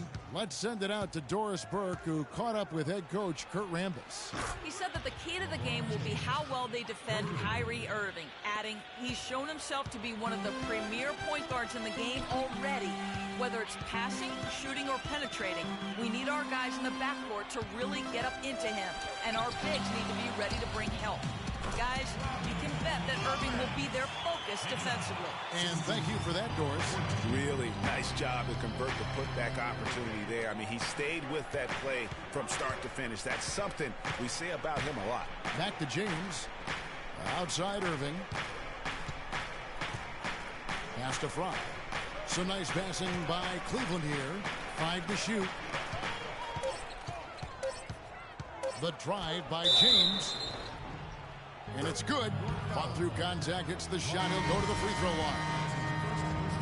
And he's not going to pass up on chances like that. Even with just a sliver of daylight, he can get to the rim. Catching up on the changes for New York. Kyle O'Quinn is checked in for Lopez. Thomas comes in for Carmelo Anthony. And it's Calderon in for Aaron Aflalo. Shumpert is checked in for Cleveland. Matthew Dellavedova comes in for Kyrie Irving. They are not rotating nearly quickly enough on defense down low. Got to get quicker there. Just no resistance on the interior. Now here's LeBron. A 32-point game for him in the win against Utah. Left side, Shumpert. Back to James. Oh, and there's the one-handed jam. Really, that's his specialty right there. Finding that angle and then going hard to the rim. And the replay, of course, presented by Kia. What a play. Here's Rote.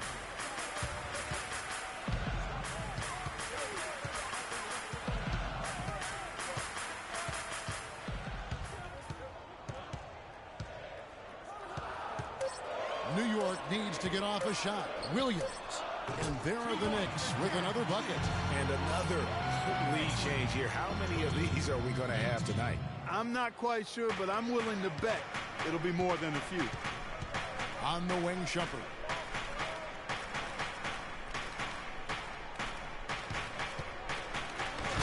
Makes no mistake on the slam dunk.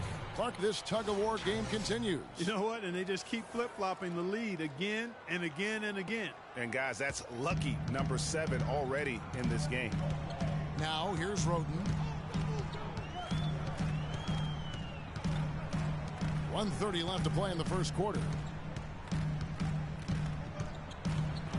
Shumpert against Calderon. Shumpert with some nice deep. You're not going to see that very often. Plenty of space, but he just, let's face it, he whiffs on that one. From the wing. A shot by LeBron. No good. And you know what? That's one of those heat checks if he's taking shots like that. Yeah, heat check or not, I don't care how hot he may or may not be.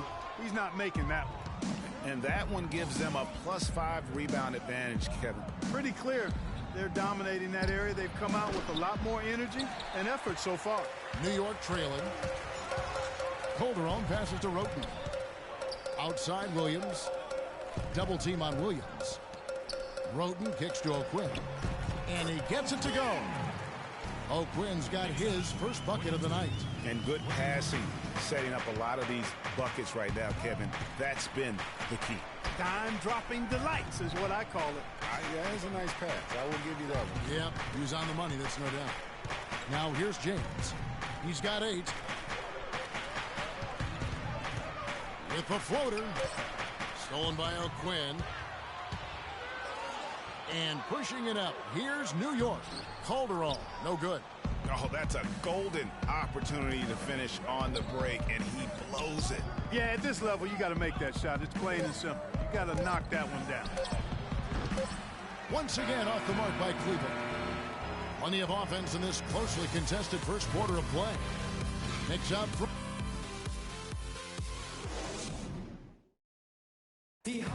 And some tough time for the Knicks, but you listen to Carmelo Anthony, it's clear he's invested in this franchise. Knicks fans rooting for Carmelo to help make New York a playoff venue once again. And you know what? It's going to take a lot more than Carmelo playing strong to get the Knicks back into the playoffs and to make them a destination to where NBA stars want to come. Welcome back, folks. We have a close game here at the start of the second quarter of play. And we'll get a look at how the hustle stat game has been going for the Knicks. They've come out in attack mode on the defensive end. They've applied pressure and forcing turnovers. Something else they've done right so far from the get-go tonight is run. I mean, so much of their offense has come off the fast break. So on the floor for Cleveland, Kyrie Irving and J.R. Smith at the guard set. Down low, it's Love and Mozgov. And it's Jefferson in at the small forward spot. Here's Smith. It's rebounded by New York. Defeated by the Hornets in their last game. They'll try to put that one behind them. And talk about a team that just never seemed to get into a rhythm offensively. It was just an ugly game to watch. Yeah, that's an understatement. I mean, they didn't appear to have any kind of cohesiveness in terms of game plan. And they never figured out how to attack the defense in that. And that one's good, Irving. It really does make the game easy for your teammates when you can lead them to the rim that well with a pass. The shot's good from Lopez. A room service dime by Jose Calderon. The Cavaliers trail by 3. And Robin Lopez, last season, he missed about 6 weeks with that broken hand. But freak injuries aside, he's been pretty durable over the course of his career. Had played in all 82 games the previous 2 seasons. Irving kicks to Mozgov. Howard down after the assist. Let him into the lane. Went for the two-hander on that slam. That's where the weight room comes into play, Kevin. I think some urgency from him there. I think he's sensing that this is a critical time in the game, fellas. And Robin Lopez signing a new contract this offseason. He had been significantly underpaid for his production over the last 2 seasons. And, Kevin, you knew he was due for a raise. 7-footers who impact the game at both ends the way he does are really valuable. And here are the Knicks now. Outside Anthony.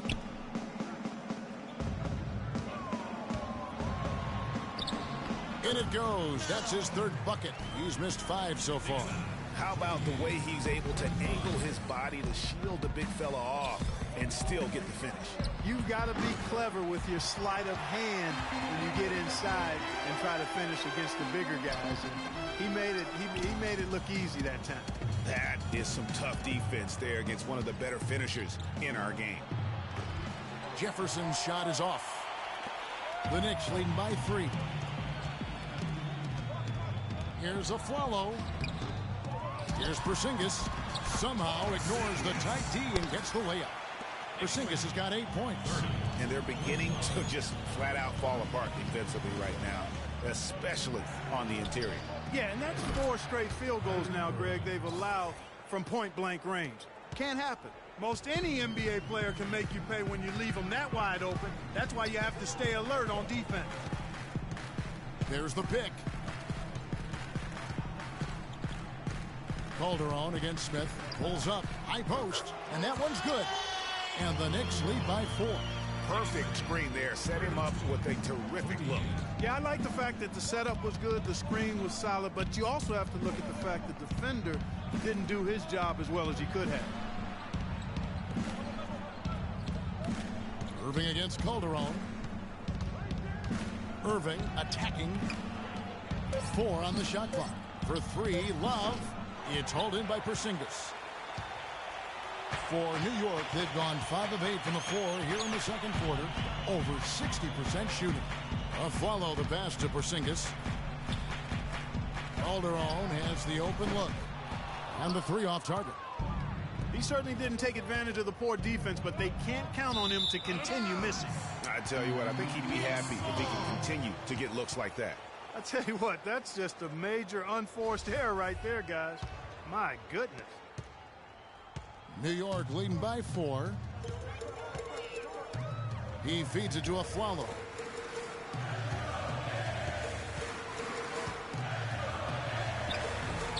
Cannot hit. Great D that time from Love. The Cavaliers have gone 3 of 7 shooting the ball here in the second quarter. And now one spot the Cavs did struggle with last year was help off the bench. They were last in the league in bench scoring. Smith kicks to Jefferson. Cleveland moving the ball around. 2 on the clock. Irving drives in. He drains it as the shot clock ticks down. Irving's got 7 now in this quarter. And started hot, and he's only gotten harder. Cavs not scoring with a lot of their bench. A big part of that is they just didn't go to their bench very often. Well, you talk about the Cavs and the bench near the bottom in total bench minutes played. The bench didn't have a lot of firepower, didn't shoot the ball well, and considering they got limited minutes, oftentimes struggled to find any kind of rhythm out there. Knocked loose. And it goes out of bounds. Last touch by Irving. All right, a moment here to check out stats for Anthony. Coming off a terrific season, checking in at about 24 points per, 6 rebounds, and 3 assists. And the numbers, while pretty outstanding, I mean, we now come to expect that from this guy. Completely in harmony with what his coach is trying to do there. Just a marvelous all-around talent. Williams, he's checked in for New York. Tony Roten comes in for Jose Calderon. And when the size advantage is as big as it was there, I mean, that's exactly what he's supposed to do in that situation. Love kicks to Irving. Outside jumper.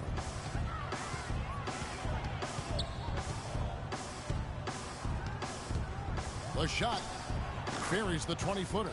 You know, really, quite honestly, Shumpert is as good as it gets when you consider knocking down shots like that. Now here's Roten. He's covered by Irving. Roten, the pass to Porzingis. And lots of contact there. Missing the shot. He'll shoot 2. Last season ended with the Knicks pretty much packing it in, but Clark, it didn't start out that way. You know what? Not at all. I mean, the Knicks were picked by many, Kevin, to be a playoff team last season. Clearly, things did not go as planned. Thomas checked in for New York. And then for Cleveland, Channing Frye's checked in for Love. And it's Matthew Dellavedova in for Irving. Thompson misses. That's one he knows he should have drained. And it became clear, thinking about the Knicks again, I mean, it made sense for a team with injuries and being in disarray on the floor to just battle for that lottery. LeBron drives in, and there's the whistle. Fouled hard on the shot. He'll go to the line. That one on Williams. Checking out the game LeBron is having. He has 8 points, and he's chalked up 1 3-pointer on the day as well. And Clark, I'm sure that won't be the last one. A lot of times he can get hot and stay hot from beyond. Kyle O'Quinn, he's checked in for Porzingis. You know, kind of packing it in for the sake of being better in the future can possibly work in New York for a year or two, but not longer than that. The media will eat you up there if you don't start making some progress towards winning, pleasing basketball. With the stoppage in play, we have a chance now to show you which teams led the league in three-point percentage last year. The Cavaliers 5th. Their long-range shooting last year was nothing short of spectacular. I mean, they were absolutely unconscious from the three-point line. And he can't hit the second. Cleveland with a very strong year last year. They were a very solid team on the road, as most LeBron-led teams are. Yeah, he's a special guy in terms of how he can elevate other players. Didn't start out hot on the road, but eventually got it together and ended up 22-19 away from home. Passes it to Shumpert. Dishes to Dellavedova. And here's 5 from the arc. No good. So New York will take it the other way. And back to the Cavs and their road play. Teams with a lot of new players coming in can struggle early. It's especially evident when playing on the road. And here's LeBron outside. Offensive rebound. Thompson. Boom, he jams it straight down.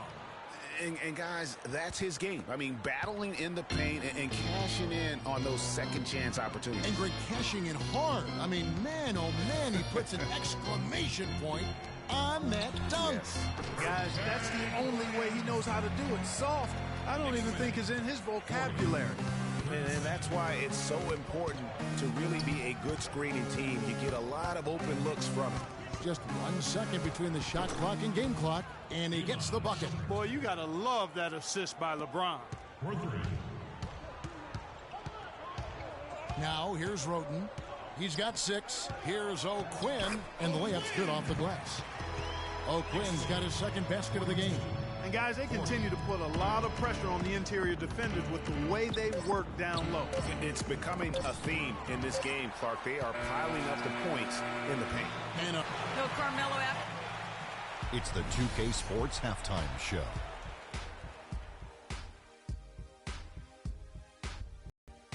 Ernie Johnson here again with Kenny Smith and Shaquille O'Neal.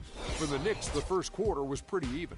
Some nice stretches of basketball from them, and at one point, they pushed the lead up to 7. The second quarter was a strong effort for them as they continued to battle, and they were able to close out the half in a good position.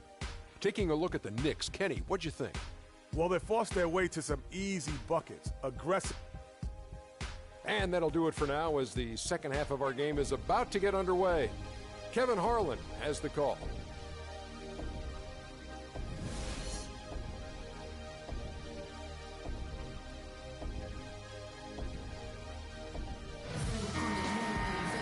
the third quarter now beginning. Both sides looking to pull away in the last half of the game. The Knicks with the lead.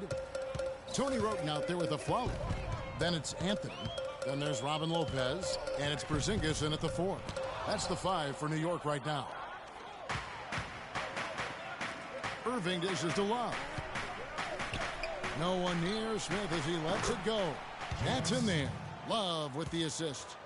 Smith's got the lead up to 1 now for the Cavs. The Knicks shooting 47%, pretty solid. Roten kicks to Anthony. To the inside, and stolen by Kyrie Irving. 2-on-1 as they jump out on the break. And the jam by J.R. Smith. Well, that's why they're on the lead. Aggressive play at both ends. Very nicely done there. Absolutely. They make the steal, pay dividends instantly on the fast break. Lopez sets a screen for Roten. Anthony nowhere around. Good on the triple. Anthony's got it all tied up now for the Knicks. We all know how explosive Kyrie Irving. Oh, wow. It's a beautiful jam. Now, this is why the breakaway rim was invented, for plays just like that. Well, he almost brought the whole thing down, Clark, by hanging on that long. Yeah, he did. I tell you what, though, great dunk, and this is even a better game we got going on right now. And Man, he got fancy with that one, didn't he? Yeah, maybe trying to give them the momentum boost they need to break this game open. I tell you what, I like that, though, guys. Some coaches...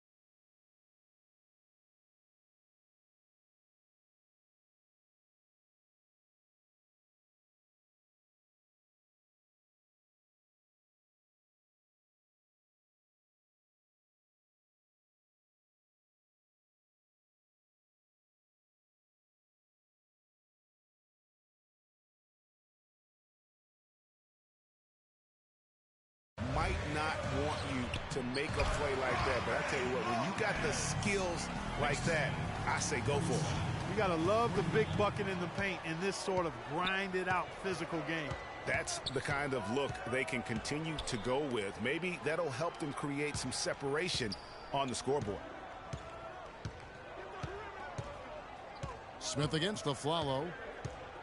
And it's Smith penetrating, and there's the slam dunk to finish it off. Some hang time on that rim puts a little whipped cream on that angel food cake there.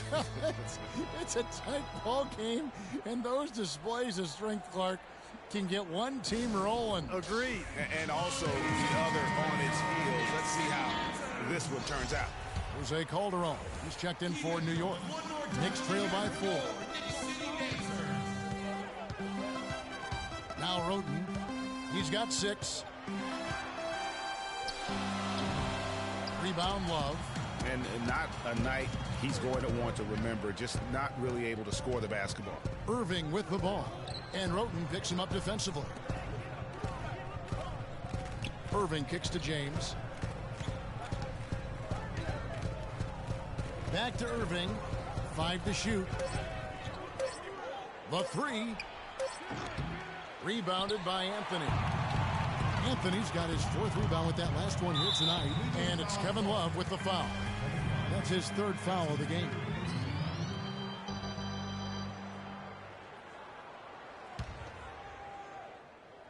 Cavaliers on D. They lead by 4. Calderon, no good.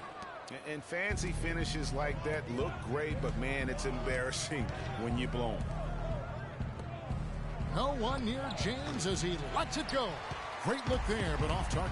If he can improve on what's been a shaky day for him thus far, they could stretch this lead out. Lopez a screen. Anthony can't hit. And it's strange to think that early last year, all the talk in the media was about the in-house fighting on the Cavs. It goes to show just how much better things are for a team when they're winning. Now here's Roten. He's tightly guarded. The pass to Porzingis. Lopez a screen.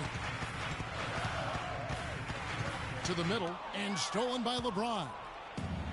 Love the pass to Irving. And there's J.R. Smith on the assist by Irving. And now an 8-point Cleveland lead. Knicks have gone 2 of 7 from the field in the 3rd. That leaves room for improvements here. Well, as rough as the Cavs might have started the season, Clark, they were all at peace near the end. Things turned around certainly after the All-Star break. Had their amazing playoff run, great momentum, and that confidence showed every game they played. Really did, and I thought the big 3 found a way to come together nicely and smooth out the rough spots, and James, Irvin, and Love ended up being the highest scoring trio in the league last year. I guess even he has to miss one of those once in a while. Really not hard to see why they're giving up points on this run. I mean, they've just given them too many looks inside. Yeah, and usually when a team goes on a run like this, it's because they are getting too many opportunities on the inside. Make them beat you from deep. Terrific effort on that shot. I mean, he's given up a lot of inches in that mismatch. Well, height, who cares about height? I mean, it's just a number. Hey, you got to go with what you got. And he took what he had right at him there. That's the 10th straight point they've given up in the paint. And, you know, it doesn't matter how good your defense is on the perimeter if you're going to allow easy ones inside like that. You love it when a big man has those soft hands. Rarely any problem converting that close to the rim. Catching up on the changes for New York, Derek Williams comes in for Porzingis, and Thomas subbed in for Anthony. And the Cavaliers will go with a different look here. Tristan Thompson, he's checked in for Mozgov. Fry comes in for Kevin Love. Shumpert, he's checked in for LeBron. And it's Matthew Dellavedova in for Smith. Here's Roten. He's got 8. Offensive rebound. Here's Lopez. Persistence pays off as they finally hit a shot. Lopez has got 11 points. Irving kicks to Dellavedova. Knicks with the rebound. Calderon's got 3 rebounds now in this one. And here is Roten. Pick by Williams. Calderon, that's for 2. The pick gave him all the room he needed, and he knocks down the J. And now just a 3-point Cleveland lead. Cleveland's gone 1 of 2 from beyond the arc since coming out of the break. Outside Irving. Fires the 3. That's a miss, and with it, he is 5 for 9. Well, guys, what a nice surprise Tony Roten was last season, especially effective taking over at the point, Clark, with Michael Carter-Williams gone. Yeah, Roten put up a career-high 5 assists per game and really worked hard at the defensive end as well. He's one of the few talents on the Sixers roster that hadn't been traded away. So they take the lead. And it's 6 points for Williams. Cleveland's gone 7 of 15 from three-point range tonight. They're not afraid of that shot. Kicks to Dellavedova. On the wing, Shumpert. Tries again. And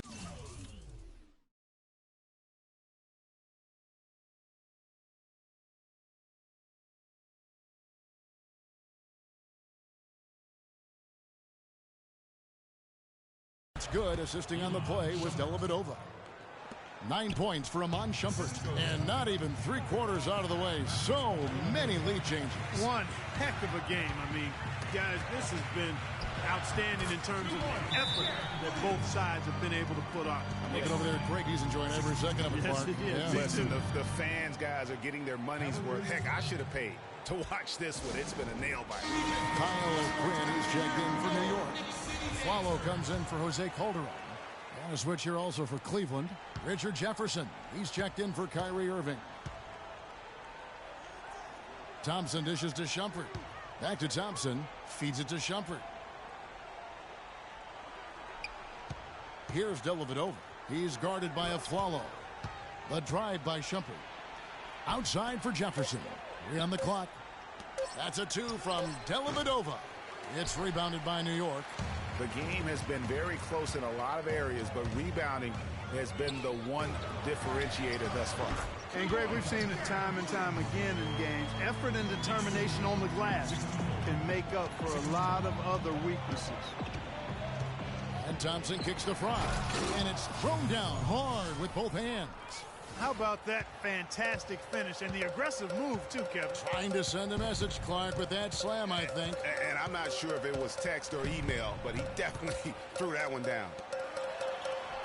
And it's a Flalo penetrating, and Channing Frye gets the whistle that time. That is his first foul of the game.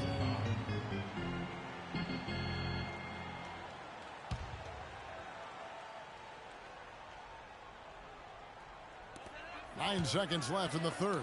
Thompson with the block. Left side, Shumpert. 1 second left, and that's 2 points on the layup. Shumpert's got 4 points this quarter. What a game. This lead just keeps going back and forth. Extremely competitive, partner, no question about it. Good stuff here. And we've reached the end of the third quarter. Just a terrific game so far. Cleveland ahead. They lead by 1. And we're just moments away from the start of the fourth quarter. Stay with us. All right, we welcome you back to what's been a hard-fought battle. Fourth quarter should be good.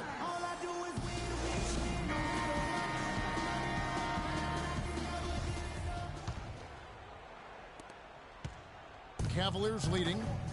On the court for Cleveland, Dellavedova and Smith are the guard tandem. LeBron and Love are the talented pair at the forward position, and it's Mozgov in at the pivot spot manning the middle. And you just look back over the career of LeBron, and you have to say he's an all-time great already. I mean, the numbers are there, the multiple championships, some already calling him the best small forward to ever play the game. And a follow kicks to Roten. LeBron against Anthony. And that one's good. And they'll be counting on even more points from him. That's essential if they're going to pull this game out. And you just look at LeBron, Clark, in a historical context. Last season, he became the first player since Bill Russell and his Celtics to make it to the NBA Finals 5 consecutive years. Boy, I tell you what, it says even more about LeBron that whenever he leaves a team, they miss the playoffs. And no matter what team he's on, they're favorites to win their conference. Anthony, the pass to Porzingis. It's stolen by Smith. About a minute played here in the fourth quarter. Dellavedova from outside. Cleveland gets it back. Mozgov dishes to LeBron.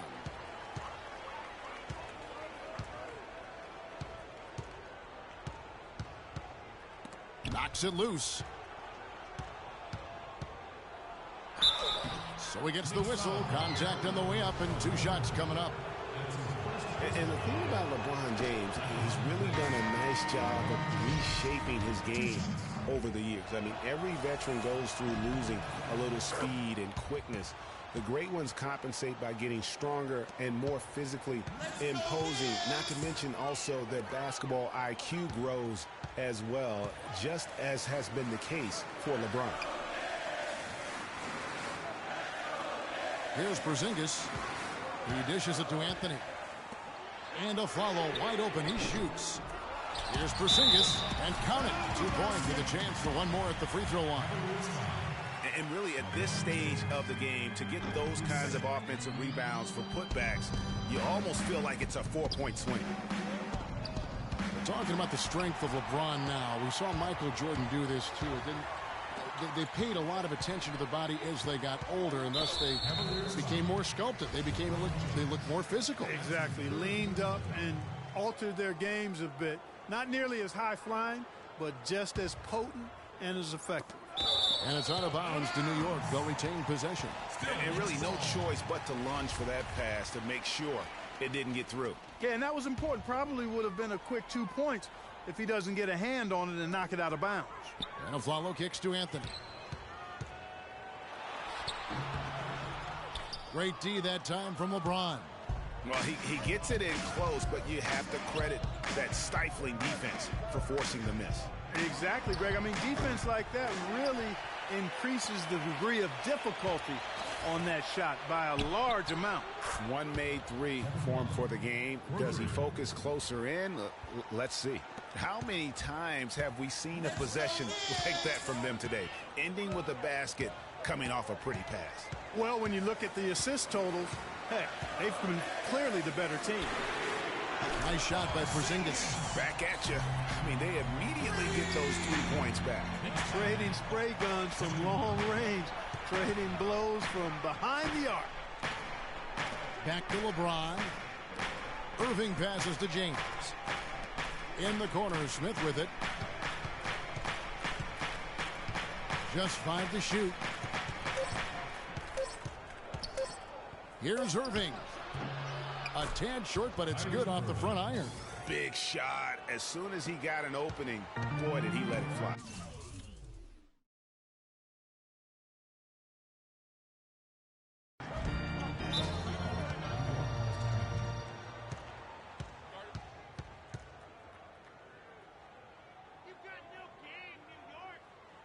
New York calls timeout. Well, what a season for Kyrie Irving last year. Huge moments for him. 57-point outburst against San Antonio.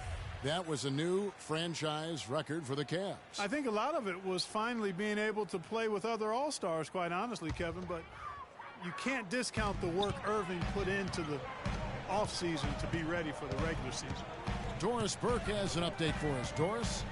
Hey, guys. Well, Kurt Rambis had some advice for the team in that last break. He's looking for whatever they have left in the tank. He said, I know it's been a hard-fought game, but now's not the time to leave anything in reserve. If you're tired, come out. Otherwise, I expect you to be going all out, full speed. Guys? And for Irving, he did come into last year hot. I mean, he won the MVP in international play while with Team USA. Calderon against Irving. They set the pick. Calderon passes to Porzingis. He kicks to Lopez. It's Carmelo Anthony on the wing. James covering.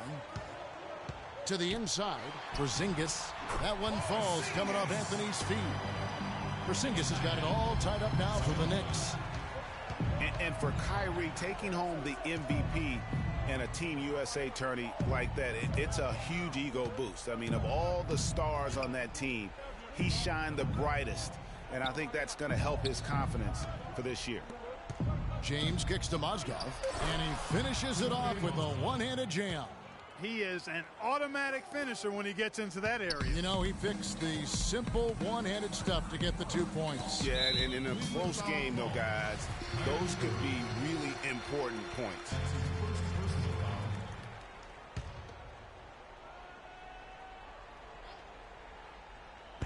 And here are the Knicks now. New York moving it around. Anthony's shot is off. And now the fast break. Irving with the ball. Love dishes to Mozgov. This one for three. And LeBron with the basket, the assist by Irving. Now it's a 5-point Cleveland lead. Really just a tremendous day for him. And if you remember, he was just as good in their last game. By himself, rips down the breakaway slam. That couldn't have gone better for him. Forget about playing it safe. They're looking to finish it off in style, and I like that type of aggression. And I got to say it, Clark, I didn't expect them to play it that way. I mean, a great steal, and then to put the pedal to the metal. That's a brain freeze right there from the entire defense. Now is not the time to lose your focus. Timeout called the Cavaliers. Yeah, maybe a change of the game plan right now. Looking at some different sets because of the matchups. Yeah, I agree with you because they're looking to tweak things to maybe get those matchups working in their favor. The Knicks making a switch here. Roten's checked in.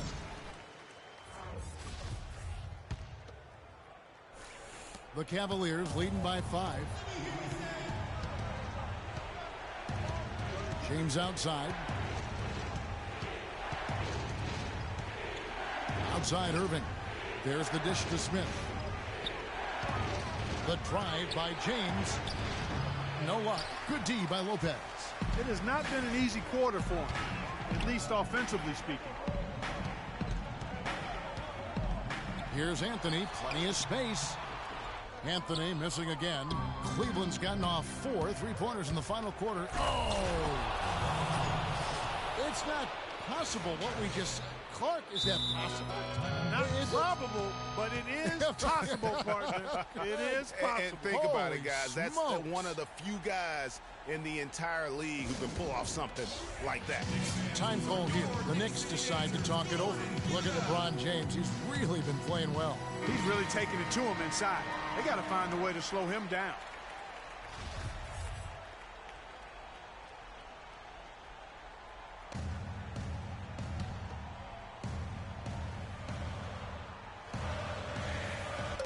And so here is New York. They trail by 7. Outside Anthony. Shoots from the elbow.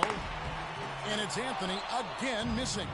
The Cavaliers have gone 7 of 11 from the floor in the final quarter so far. Getting some solid looks for them. That's a quick bucket there. Solid in transition. Well, you know, he loves the chance to get out and run, and we could see right there why he does. Look at LeBron James. He's really been playing well. He's in one heck of a groove with the scoring.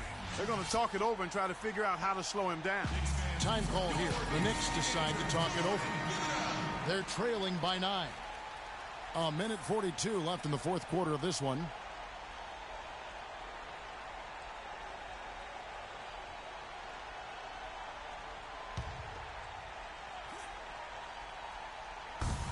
A minute 42 left in the fourth quarter.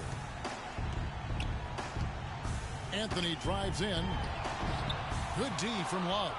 Wow, what a rough second half for him shooting the basketball. Maybe you adopt a pass-first mentality at this point. Mozgov wide open. He fires. Hits the front of the rim and out. Here's Anthony. LeBron with the block. And the ball goes out of bounds. Last touch by James.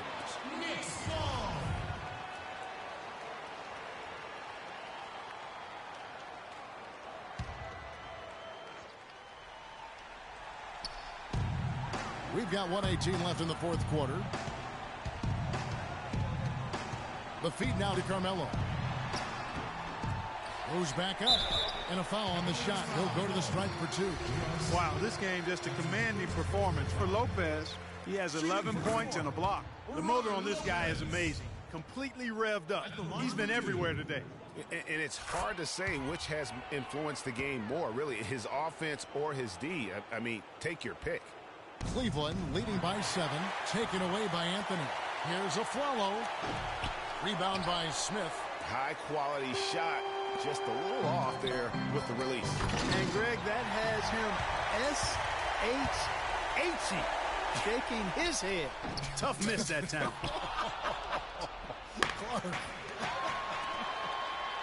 It's tipped. And it's out of bounds to the Cavaliers as Cleveland retains possession.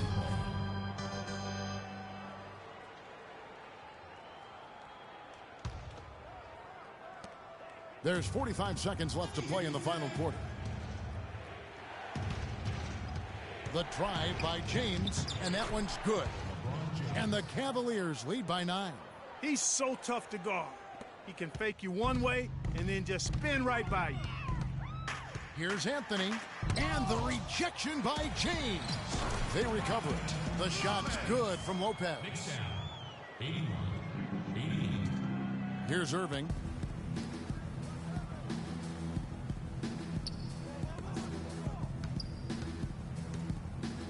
There's 21 seconds left in the fourth. LeBron outside. 6 to shoot. Pass to Irving. It's rebounded by New York. Roten with it. So we see the Cavaliers get the win here. A narrow win under difficult circumstances, Greg, as the visiting team. It really was, but that didn't seem to bother them. I mean, road team, home team, all I know is they were the better team. Well said. And now we'll send it down to Doris Burke, who's standing by courtside. Kevin, you guys had a tremendous... The 2K Sports postgame show.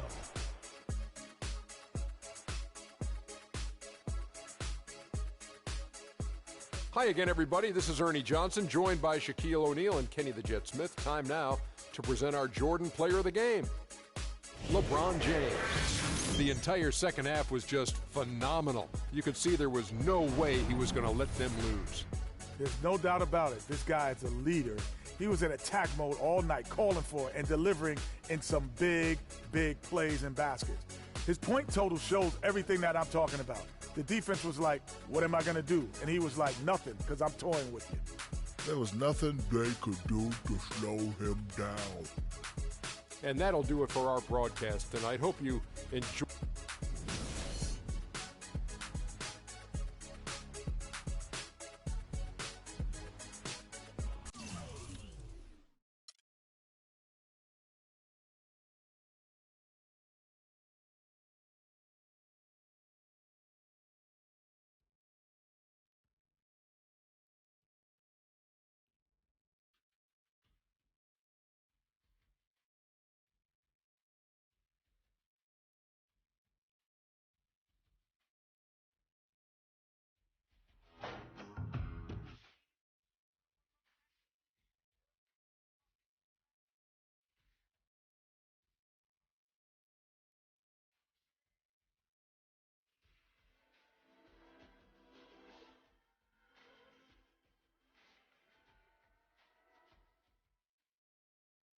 It's the 2K Sports pregame show. Hello, everybody. I'm Ernie Johnson, welcoming you to the NBA on 2K Sports. Excited, I mean thrilled to be here with Kenny the Jet Smith and Shaquille O'Neal. I'm so lucky. Tonight, we'll be watching the Milwaukee Bucks playing against the Cleveland Cavaliers. And for Cleveland, this is a team they played pretty well against last season, going 3-1. They'll look to keep that edge tonight. And you look at MCW, Michael Carter-Williams. The Bucks put a lot of faith in him when they made him their future point guard. Shaq, how do you view his development so far in that role? Well, Ernie, I hate to say, but he's regressed after his rookie year campaign. Last year, the assist-to-turnover ratio went south from 6.7 down to 3.9. So he's regressed a little bit. Yeah, he regressed, but then he started picking it up. And I would.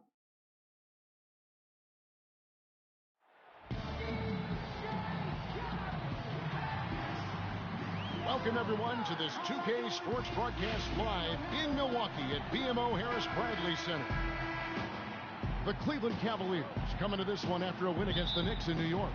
And how about the accuracy that was on display from three-point range in that game? They were lethal.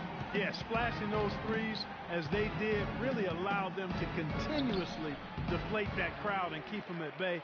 Boy, that was a nice road win for them, no doubt. All right, let's set the floor courtesy of Gatorade, all fueled up and ready to go. And so in the game for the Cavaliers, J.R. Smith and LeBron at the 2 and 3. Down low, it's Love and Mozgov. And it's Irving in at the point guard position. And he just punishes the D for falling asleep at the wheel. Yeah, a little disorganized that time. And the result, 2 points in the loudest way possible. Guys, there has to be better rim protection than that, though. Not very good. Now here's LeBron. 26 points for him last game against New York. And 3 blocks on the game as well. I mean, he was going all out and making plays defensively. And for LeBron James, a remarkable step. Greg, he had increased his field goal percentage for 7 consecutive seasons going into 2014. Yeah, a steep decline last season, though, back below 50%. Was it just the challenge of new teammates and a new system, or the mileage he's accumulated? This season may start to answer that question. And he goes up strong with one hand and flushes it down. I tell you what, you better watch out, fellas. He is on fire here today. Carter-Williams dishes to Antetokounmpo. Monroe outside. His second shot goes in, off to a good start, 2 for 2. I mean, he makes plays like that in his sleep. The game is just far too easy. Earlier, Doris Burke spoke with head coach Jason Kidd. What'd you find out, Doris? He said that the key to the game will be how well they defend Kyrie Irving, adding he's shown himself to be one of the premier point guards in the game already. Whether it's passing, shooting, or penetrating, we need our guys in the backcourt to really get up into him, and our bigs need to be ready to bring help. Guys, you can bet that Irving will be their focus defensively. Thanks, Doris. Now here's James. Chris Middleton unable to get his last shot to go.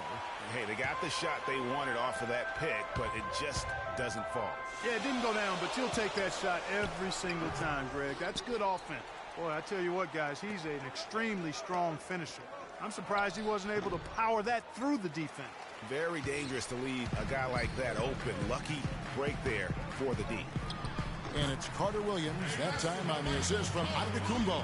I like the fact that he led his teammate right to the ideal spots. You don't always throw it to your teammate. You throw it to where he needs to be.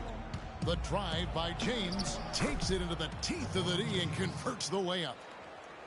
LeBron's got 7 points. For the Milwaukee Bucks, they come in off the loss to Denver. And I think they can hold their heads high from that performance, you know, despite the final score being what it was. I agree with you. I mean, it was a tough game played in a tough environment on the road, and they were in it right until the bitter end, so that's good stuff. Now, here's Antetokounmpo. Greg Monroe unable to get his shot to go. Passes it to LeBron.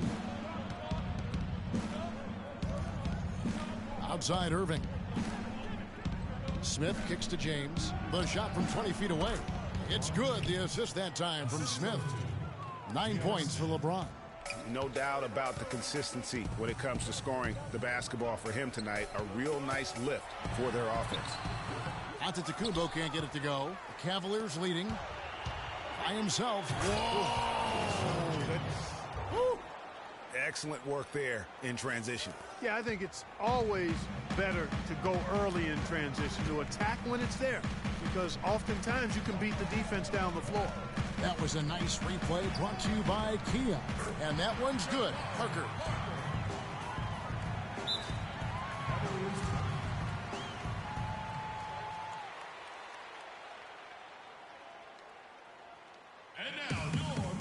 Timeout is called. First of the game for the Cavaliers. And listen, Cleveland were the favorites to win the Central Division last season. High expectations given they finished third in the Central in 2014. But that's just what adding LeBron can do for a team. Cleveland did win the Central, as you alluded to, won 11 in-division games against what was a very tough division. No easy opponents in that Central Division last year. 3 teams in the playoffs, and 1 was knocking on the door. The Cavs did what they needed to do to bring home the banner. And the Bucks making a change here. Henson's checked in. Tristan Thompson, he's checked in for Cleveland. Now here's James. He's got 11. The kick out to Irving. Shot clock at 6. Thompson against Henson. Thompson misses. The Bucks trail. Kicks to Parker. Nice ball movement by Milwaukee. And stolen by Irving. Now Cleveland moving it up. LeBron outside.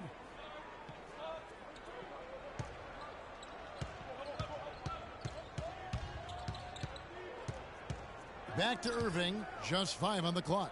James outside. Well, wide open look for Love. Offensive rebound. Out to Smith. To the paint. The second chance effort. That falls. Great assist by Love. I tell you what, the post play has been rock solid right off the bat. It really has, and they've created a lot of high percentage shots in the paint here already. They grabbed their own miss. Carter Williams. Foul call that time on the way up. That'll give them 2 chances at the free throw line here.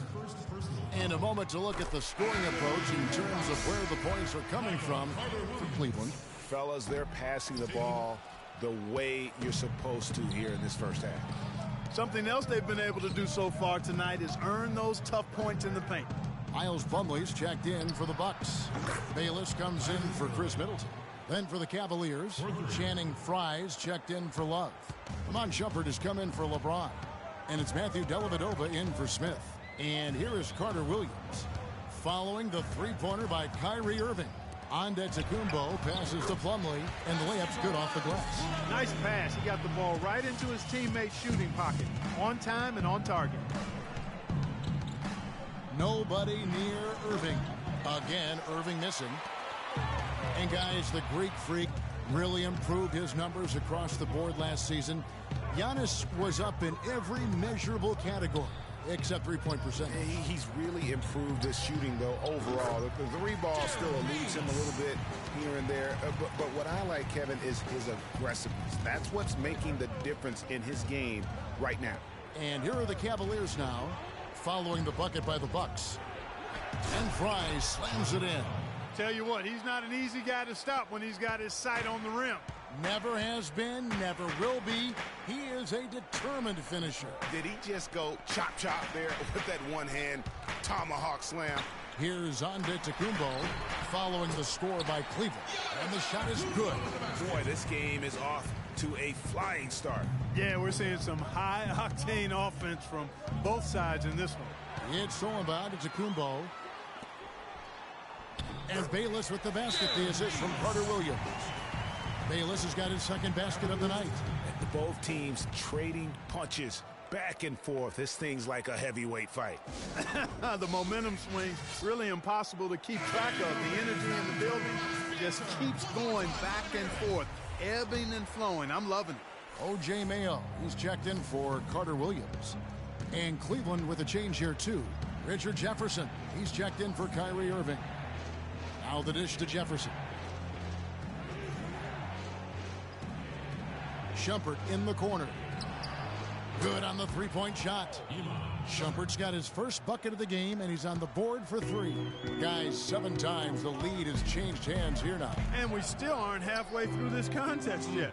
Yeah, and that number should easily top double figures before it's over. Bayless's shot is off. The defense there got away with a major lapse. And stolen by Mayo.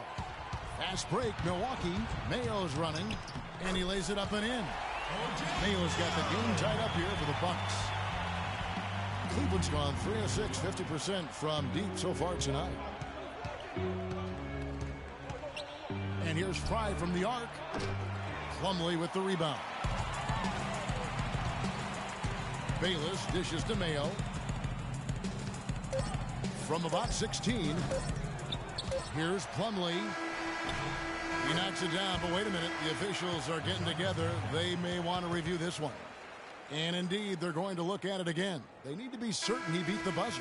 And honestly, guys, in real time, I couldn't really see whether he got it off. Tie game in Milwaukee. And don't go away. We'll be back momentarily. Neither team able to build much of a lead up to this point. And look what we've seen from Milwaukee. What do you think, guys? You know, it's been about how solid they've been offensively here, really tuned in with one another. Good ball movement, and it's paid off on the scoreboard. Chris Middleton is out there with Parker. Then it's Greg Monroe. Then it's Jared Bayless. And it's Mayo in at the shooting guard. So that's who Milwaukee starts the second with. Shot clock at 6. The Bucks need to get a shot off here. Parker's shot is off. Cleveland's gone 3 of 7 tonight from three-point territory. And Jason Kidd has seen a lot of things in his first few years of coaching. Already changed teams once and had some personnel issues, but you cannot deny that he knows how to get the most out of his teams.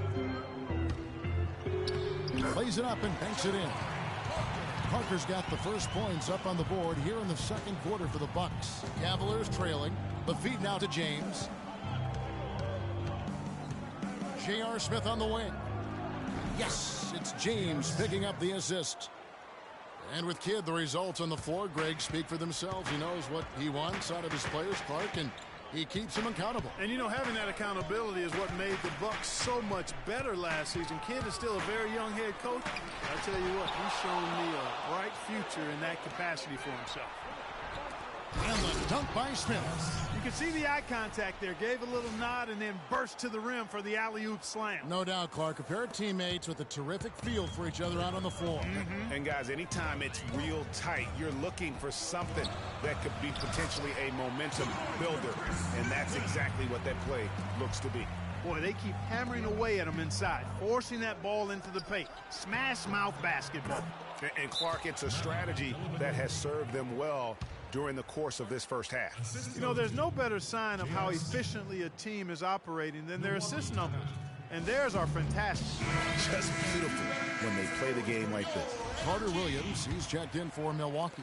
And then for Cleveland, Mozgov comes in for Channing Frye. And Kyrie Irving subbed in for Matthew Dellavedova. Screen by Monroe. Lets it go from 14. And again, the Bucks miss. Well, that's a very low percentage shot. Not good basketball at all. One he probably should have passed on. Irving kicks to James. Knocked away. Smith right side. Three-pointer. He makes another one. That's 4 up and 4 in to start his game. Assists like that have typified their effort today. Terrific ball movement. Really a prime example of the difference in how these teams have operated offensively. Much more individual play at the other end. Here's Carter Williams. 11 points for him in that last game against the Nuggets in Denver. And how about that for a response? Well, it sounded as though, or at least it looked as though it sounded like, we'll give you a 3, and then we'll take it right back. And on the way from Irving for 3. It's good. The assist that time from Smith. Smith's got his 3rd assist on the night. Kyrie Irving, an explosive scorer. We all know that. His rate of assists continually dropping over his NBA career. And Greg, does he need to be more of a pure point guard? You know, he does have the advantage of playing with LeBron James, one of the best playmakers in the league. It's a good fit, I think, at this stage of his career, because right now they need him to score the basketball while he continues to improve his point guard skills. Out of bounds, Milwaukee takes possession.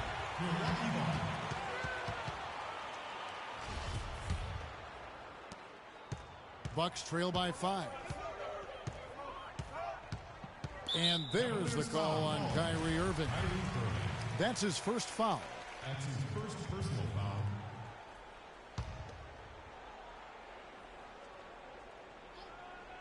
And here in the second quarter of action as we approach 4 minutes played.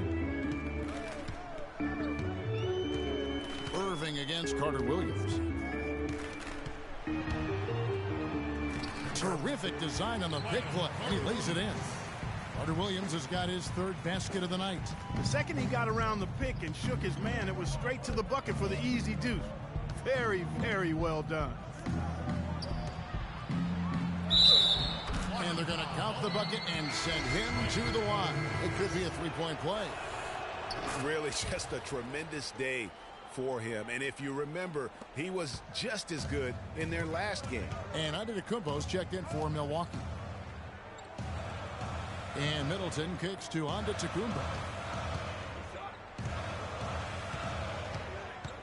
Screen by Monroe. Parker drives in. No good. Look at the big fella working on that possession. He knows how to fend guys off and get those rebounds. And here we go. Nice ball movement by Milwaukee. A shot by Carter Williams. Nobody around. And he tries off the glass, but it's no good. Smith the pass to Mozgov. Smith outside. In the corner, it's James. Mozgov with it. Now defended by Carter Williams. Shot clock at 3. And here's Love from the arc. No good. So Milwaukee will take it the other way. At the conclusion of this game, they're off to Washington. They'll face the Wizards. That's game 1 of a 3-game road trip. The Cavaliers leading by 6. Well, Milwaukee last year became just the 9th team in NBA history to go from Greg being the worst in the league to a playoff team. Unbelievable what they accomplished. And they had a tough matchup in the first round with the playoff season Bulls, however. Things didn't go well, but they did get some valuable experience from that effort. Guys are looking for a spark here. Yeah, I mean, a cold stretch offensively. They desperately need a basket. Cleveland's gone to the three-pointer 11 times tonight, nailed 5 of them. James dishes to Love. And there's a whistle. That's going to go on Timothy Mozgov.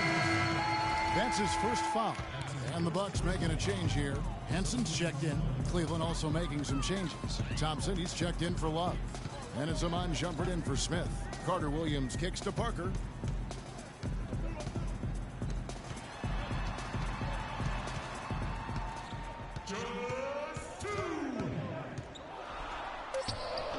Misses and the dry spell continues.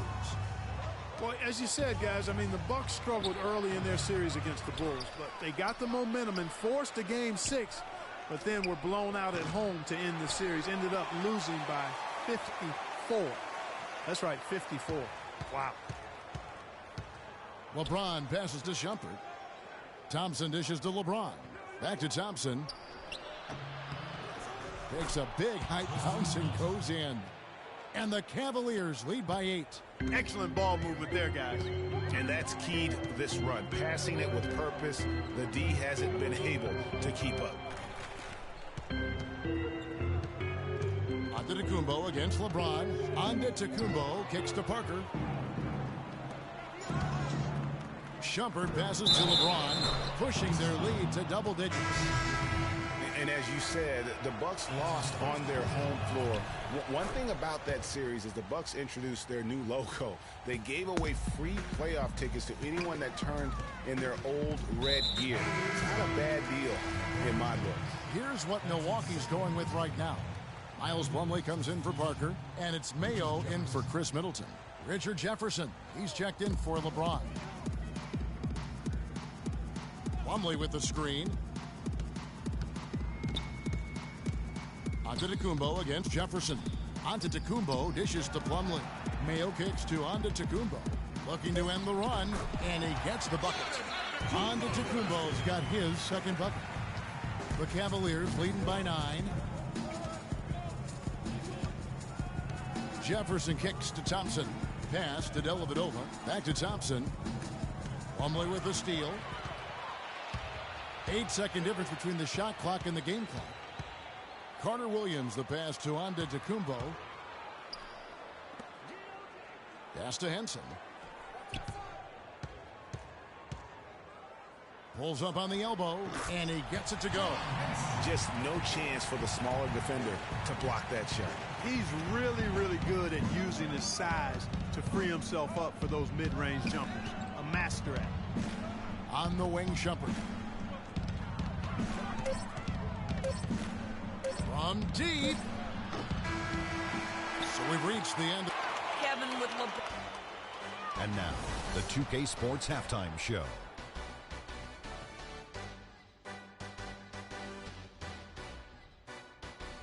Hello again, everybody. Ernie Johnson here alongside Kenny, the Jet Smith, and Shaquille O'Neal. We'll be looking back at the game's first half.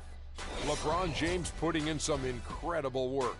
He ended up with 17 points, 2 rebounds, and 4 assists. Coming off a great game last time out, he's turning it up a notch already here tonight. What'd you think, Shaq, about Cleveland? The area where they impressed me the most has been on the boards. When the shot's gone up, everybody goes for it. Just a matter of maintaining that energy, playing with that set. And that'll do it for now as the second half of our game is about to get underway. Kevin.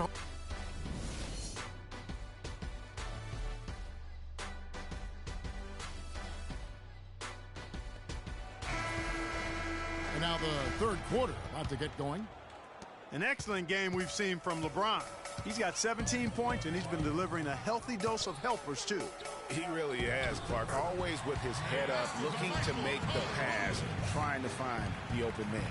Checking out the group for Tyronn Lue to start the second half. Kyrie Irving and J.R. Smith at the guard set. LeBron and Love are the talented pair at the forward position. And it's Mozgov in at the 5, down low. Stolen by Middleton. Here's Antetokounmpo, and he was fouled in the act of shooting. Chance here now for a three-point play. Really, the defense is helpless to stop a layup right there. Just too much of an advantage in terms of the mismatch. And still, I don't know that anyone can define what Giannis's position is. It's kind of still up in the air. I mean, he's played mostly on the wing a season ago, and thus far, maybe that could end up being the best fit. Carter Williams kicks to Parker. For the tie. Antetokounmpo can't get it to go. The defense ready for him on that possession. They had to be, because he is so strong in the paint. And it goes out of bounds. Last touch by Irving. And that's just carelessness there. I mean, you have got to have your head in the game. Prior to last season, Giannis was experimenting with the point guard position for stretches during the summer league. Well, you know, Kevin, he's just the type of guy whose size and length really allow him to guard every position. True. Yes. Good, just like soup. A little more ferocious, though. Okay, Clark approves, everybody. Yeah, but that's how you finish strong. Young fella's wearing the rim out. Here's Parker. Mozgov with the block. And it's out of bounds. The Bucks able to retain possession here. Jared Bayless is checked in for Carter Williams. Just over a minute and a half played here in the third. Antetokounmpo kicks to Middleton. The Bucks working the ball around. Here's Monroe. And the Bucks miss again. The Cavaliers leading by 4. And LeBron with the basket, the assist by Smith. And that's 21 points for LeBron. And it doesn't really matter who starts the break with how he runs the floor. He seems to always be the one who finishes it. Yeah, he is so fun to watch, and how he attacks the rim at full speed like that, man. It's something to behold, the way that guy gets to the rim. And we're just around 2 minutes into the final half of play now. And Bayless kicks to Monroe. The jump hook, and that one's good. Monroe's got 6. And defensively, they are on their heels every time the ball comes inside. Yeah, I think they've got to ramp up the aggressiveness, Greg. I mean, if they don't, things are just going to get worse from here. There you go, fans. That was your Bucks banter. One more time. Well, Cleveland shooting has been just great so far, up at 56%. Antetokounmpo against LeBron. Irving dishes to Mozgov. Fades back. No good. Good work defensively by Monroe. Bucks trail by 4. Outside, Antetokounmpo, and that one is stuffed right through. Hang time on that rim puts a little whipped cream on that angel food cake there. It's a tight ball game, and those displays of strength, Clark, can get one team rolling. Agreed. And also the other on its heels. Let's see how this one turns out. Cavs were poised to make a huge run last year in the playoffs, swept the Celtics in the first round, but it cost them. Yeah, and even though they did get that sweep, they lose Kevin Love for the rest of the way, and that put a big hurdle in their quest for the title. You know, I tell you what, he earned his money on that foul. Yeah, if you're going to foul, then make sure that you don't give a chance for the and one. No denying that injuries were a big part of the storyline in the Cavs postseason. Fortunately, LeBron James was otherworldly after the first round. Took care of the Bulls, then went on to sweep the Hawks to get back to the finals. Bayless the pass to Antetokounmpo. The basket drops, and he gets fouled on the shot. One free throw coming his way. 3 consecutive baskets have come right at the rim. The defense had better start buckling down and tightening up. Guys, they are getting exposed in terms of their low post defense. And for the Cavs last season, their toughest test would be in the finals against the Warriors. Like every other team, they just couldn't handle the Warriors for a full series. A great run to the finals, and surely they'll want to return there this season. Some people think LeBron's athleticism, Clark, has declined over the last few years.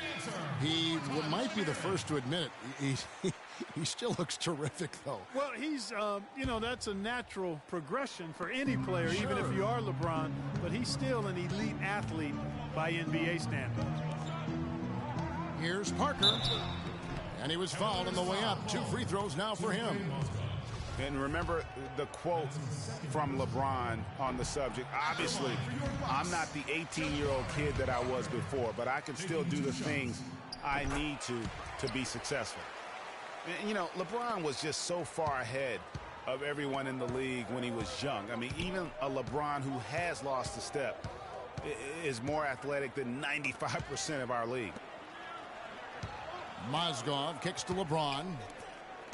J.R. Smith on the wing. It's thrown by Antetokounmpo.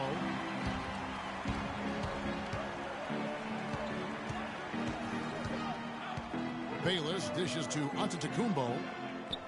Screen by Monroe. Nobody near Parker. Milwaukee, no good that time either. Not a bad look for him on that shot, but it just doesn't seem to be his night tonight. Kicks it out to Love. No good from outside. Bucks have gone 5 of 12 from the field since the third quarter got underway. A shot by Middleton, wide open. Monroe uses the glass to finish the layup. Monroe's got 4 this quarter. And Clark, as we approach the fourth quarter, still anyone's ballgame. Yeah, exactly right, Kevin. I mean, these teams just simply keep trading baskets, and as a result, trading. The team able to create much of a cushion. And he was camped in the lane there, and he gets the 3-second call. O.J. Mayo is checked in for Milwaukee. Cleveland also making some changes. Channing Fries checked in for Mozgov. Amon Shumpert has come in for James. And it's Matthew Dellavedova in for Smith. Milwaukee, no good that time either. For Cleveland, they've gone 3 of 5 to start the second half, developing a nice rhythm out there. Love against Monroe. Here's Irving. He feeds it to Fry. Dellavedova kicks to Irving. Just 5 on the clock. Rebound, Milwaukee. This game against Cleveland is the first time they've met this season. Yeah, 2 conference rivals. I mean, they'll play each other a total of 4 times this season. Yeah, plenty of opportunity here, guys, to get on each other's bad side. I mean, if they weren't already. Should make for some fairly high drama. Feeds to Dellavedova. Parker against Love. He dishes it to Dellavedova. Irving for three. And O.J. Mayo pulls it down.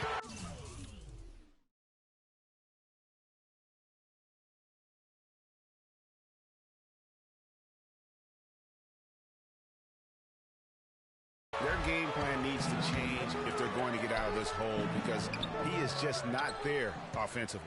And he's trying to shoot his way out of it. You know, they have the lead, but honestly, I think it might help if he'd be a little bit more selective tonight. That doesn't go in either for Irving. Bucks leading by 3. Dishes it to Middleton. He kicks to Bayless. Played in with a nice touch off the glass. Bayless has got 6. And that bucket adds to what has been a big difference in points in the paint between the two teams. Yeah, it's really been quite a contrast. I like the way they're attacking the middle at their offensive end. Irving kicks to Fry. Inside. And Love throws it down. Solid on the one-hand throw down there. You know, Clark, when it's a tight ball game like this, he's the guy they want with the ball. Yep. Yeah, and one reason why, I just don't know that I've ever seen him miss a play like that. A different look for Milwaukee. Plumlee, he's checked in for Monroe. John Henson comes in for Parker, and it's Carter Williams in for Jared Bayless. Thompson, he's checked in for the Cavaliers. Jefferson comes in for Kyrie Irving. When you take a look at John Henson, you see one thing, length. Yeah, a lot of it, too. I mean, he measures 6'9" with a 7'5" wingspan at the 2012 NBA Combine. His standing reach is actually 3.5 inches greater than that of Anthony Davis. Wow. Right. And talking about Henson, obviously the great length helps him as a shot blocker.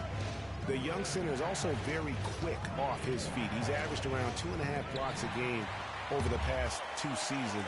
He's also been contributing some as a rebounder, though really needs to add some weight to kind of take it to that next step. And let's get your take, guys, on the hustle stats for the Bucks. Boy, their hounding, harassing effort at the defensive end, very impressive.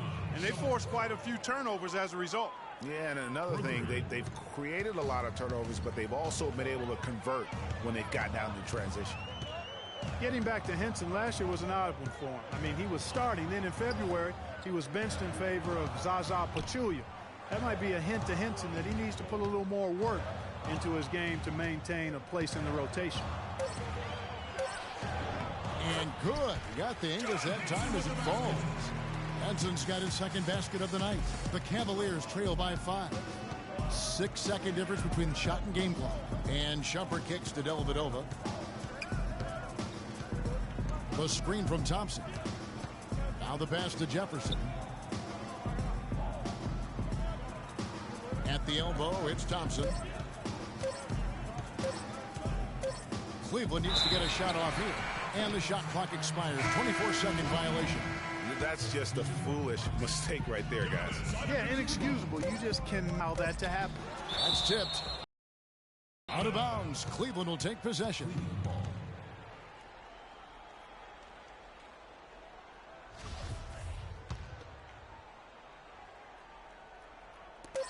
Dellavedova. No good on the buzzer beater. And we...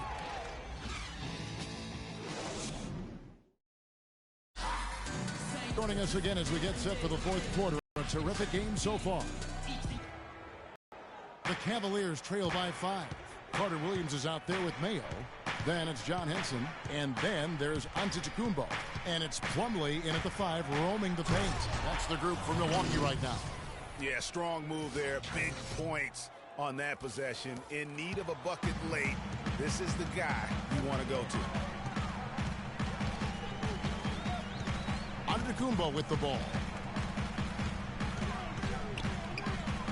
Plumlee in the post. It's up against Thompson. No one near Mayo as he lets it go. Off target with his 3. Cavaliers shooting at 52% from the field. They're clicking. James wide open, and it's all evened up. James has got 5 points now this quarter. And he had one in the first as well. He can be dangerous. Keep an eye on him. Antetokounmpo passes to Henson. Went for the two-hander on that slam. That's where the weight room comes into play, Kevin. I think some urgency from him there. I think he's sensing that this is a critical time in the game, fellas.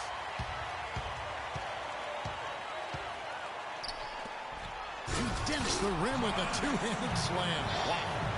And guys, that's a big swing right there. I mean, taking the steal and then turning it into 2 easy points on the dunk. No telling how important that sequence could turn out to be. And guys, in a game this snug, moments like that are the ones we usually look back on at the end as a difference maker. Bucks leading by 4. Here's Antetokounmpo. Takes that one, his 6th of the night, shooting a very healthy 6 for 9. And he just big-boyed it right there. The height advantage he's got down low, really difficult for them to defend. And in college, guys, Miles Plumlee had an unusual competitor at his position. It was his younger brother, Mason. I mean, they actually had to compete against one another for playing time. All right, let's go over to the sideline with Doris Burke. Thank you, Kevin. I got a chance to hear what the Cavaliers head coach was saying to his team. He talked mainly about giving them a different look defensively and dropping more bodies into the paint, saying, listen, they're eating us up on the inside, and we need to do whatever it takes to stop it. Guys, back to you. The drive by James, and yes, sir, that one drops. James has got 13 points here in the second half alone. Greg, going back to those Plumlee brothers you were talking about, there is competition. And then, Clark, you know, there's this friendly rivalry that'll always exist. Yeah, the brotherly competition, if you will. They have similar bodies and share some of the same attributes as well. Drafted in back-to-back years, both toward the end of the first round. A lot of parallels. A lot of similarities, you're right. And the Bucks making a change here. Middleton's checked in. And, you know, the Bucks took a nice step by making it to the playoffs last season, but their ultimate goal is to win the division. They'll need to play better against the rest of the division in order to do that.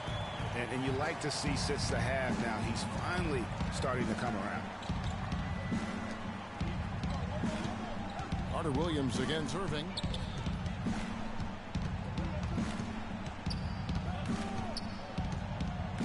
To the paint. It's tipped. 5 to shoot.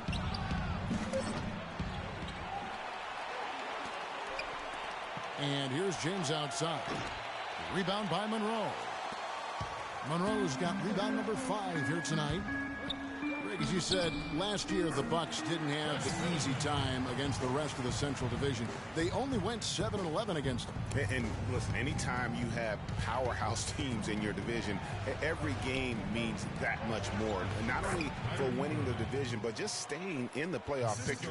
It's only going to get tougher this season as well. Milwaukee leading by 4. Outside, Antetokounmpo. The 11-footer, and Monroe. The bucket on the assist from Antetokounmpo. Antetokounmpo's got assist number 8 now on the night. Cleveland's gotten just 1 of 4 3-pointers to go down for them here in the 4th. Cleveland moving the ball around. And the deeper we get into this game, it seems like the more the offenses are in rhythm. Without question, I mean, both of these teams are firing on full broadband bandwidth. I mean, full throttle ahead. And that one's good. That's some grit and determination in the post. Essential qualities to have late in a close game. Exactly. This is the time to attack on the interior and convert those easy opportunities.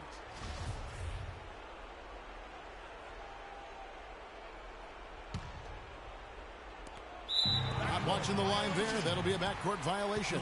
Yeah, they've gotten careless, Kevin. No doubt about it with their turnovers in the second half. And I think everyone knew the Bucks would be much improved last season. But to see the jump into the middle of the playoff picture, I think that took everybody by surprise. Carter Williams against Irving. It's Parker with the drive. The Cavaliers pull it in. Mozgov's got 5 rebounds tonight. And LeBron throws it down. A rim rocker. Looked for a second like he might rip the cylinder loose. I tell you what, that is some grown man strength on that attack. To the wing on the left. Here's Parker. Takes it into the teeth of the knee and converts the layup. Parker's got the lead up to 6 now for Milwaukee. Mozgov dishes to James. That bucket in no time at all. LeBron's got 34. Just impressed with the teamwork out there, setting the table for one another. 5 straight baskets, Greg, resulting from assists. They're playing as one unit out there. Parker drives in. Count the bucket. Parker's got 6 here in this quarter. Huge hole in the defense that possession. He didn't waste any time cutting through it. Parker against James. Passes to Irving for 3. Can't get it to go. So Milwaukee will take it the other way.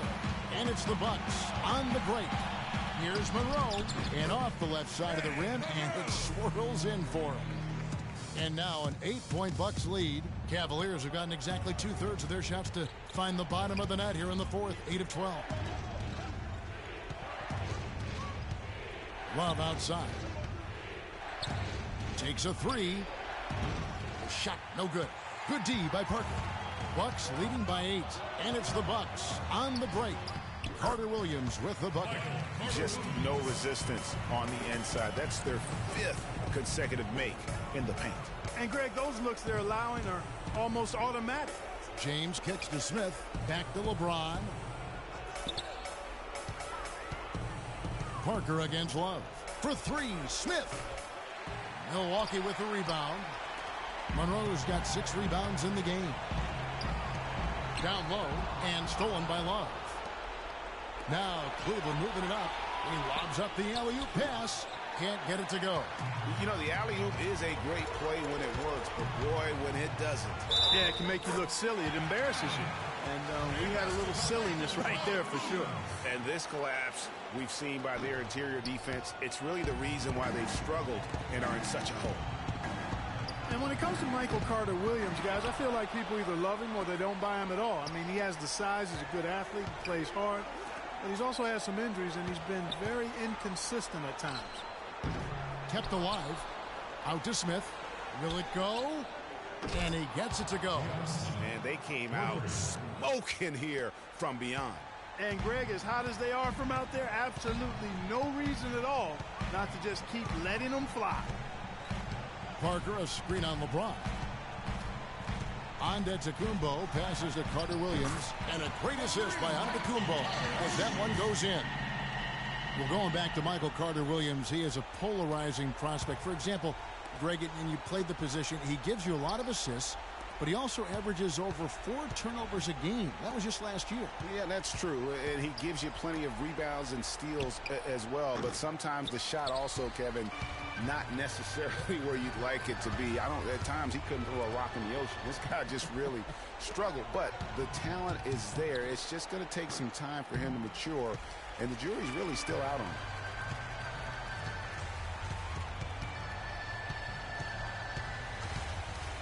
Knocked away.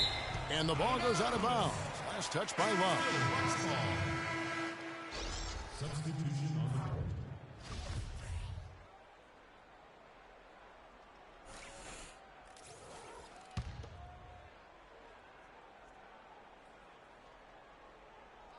Six seconds left in the fourth quarter. And so it's the Bucks taking care of business in this one. The 2K Sports postgame show.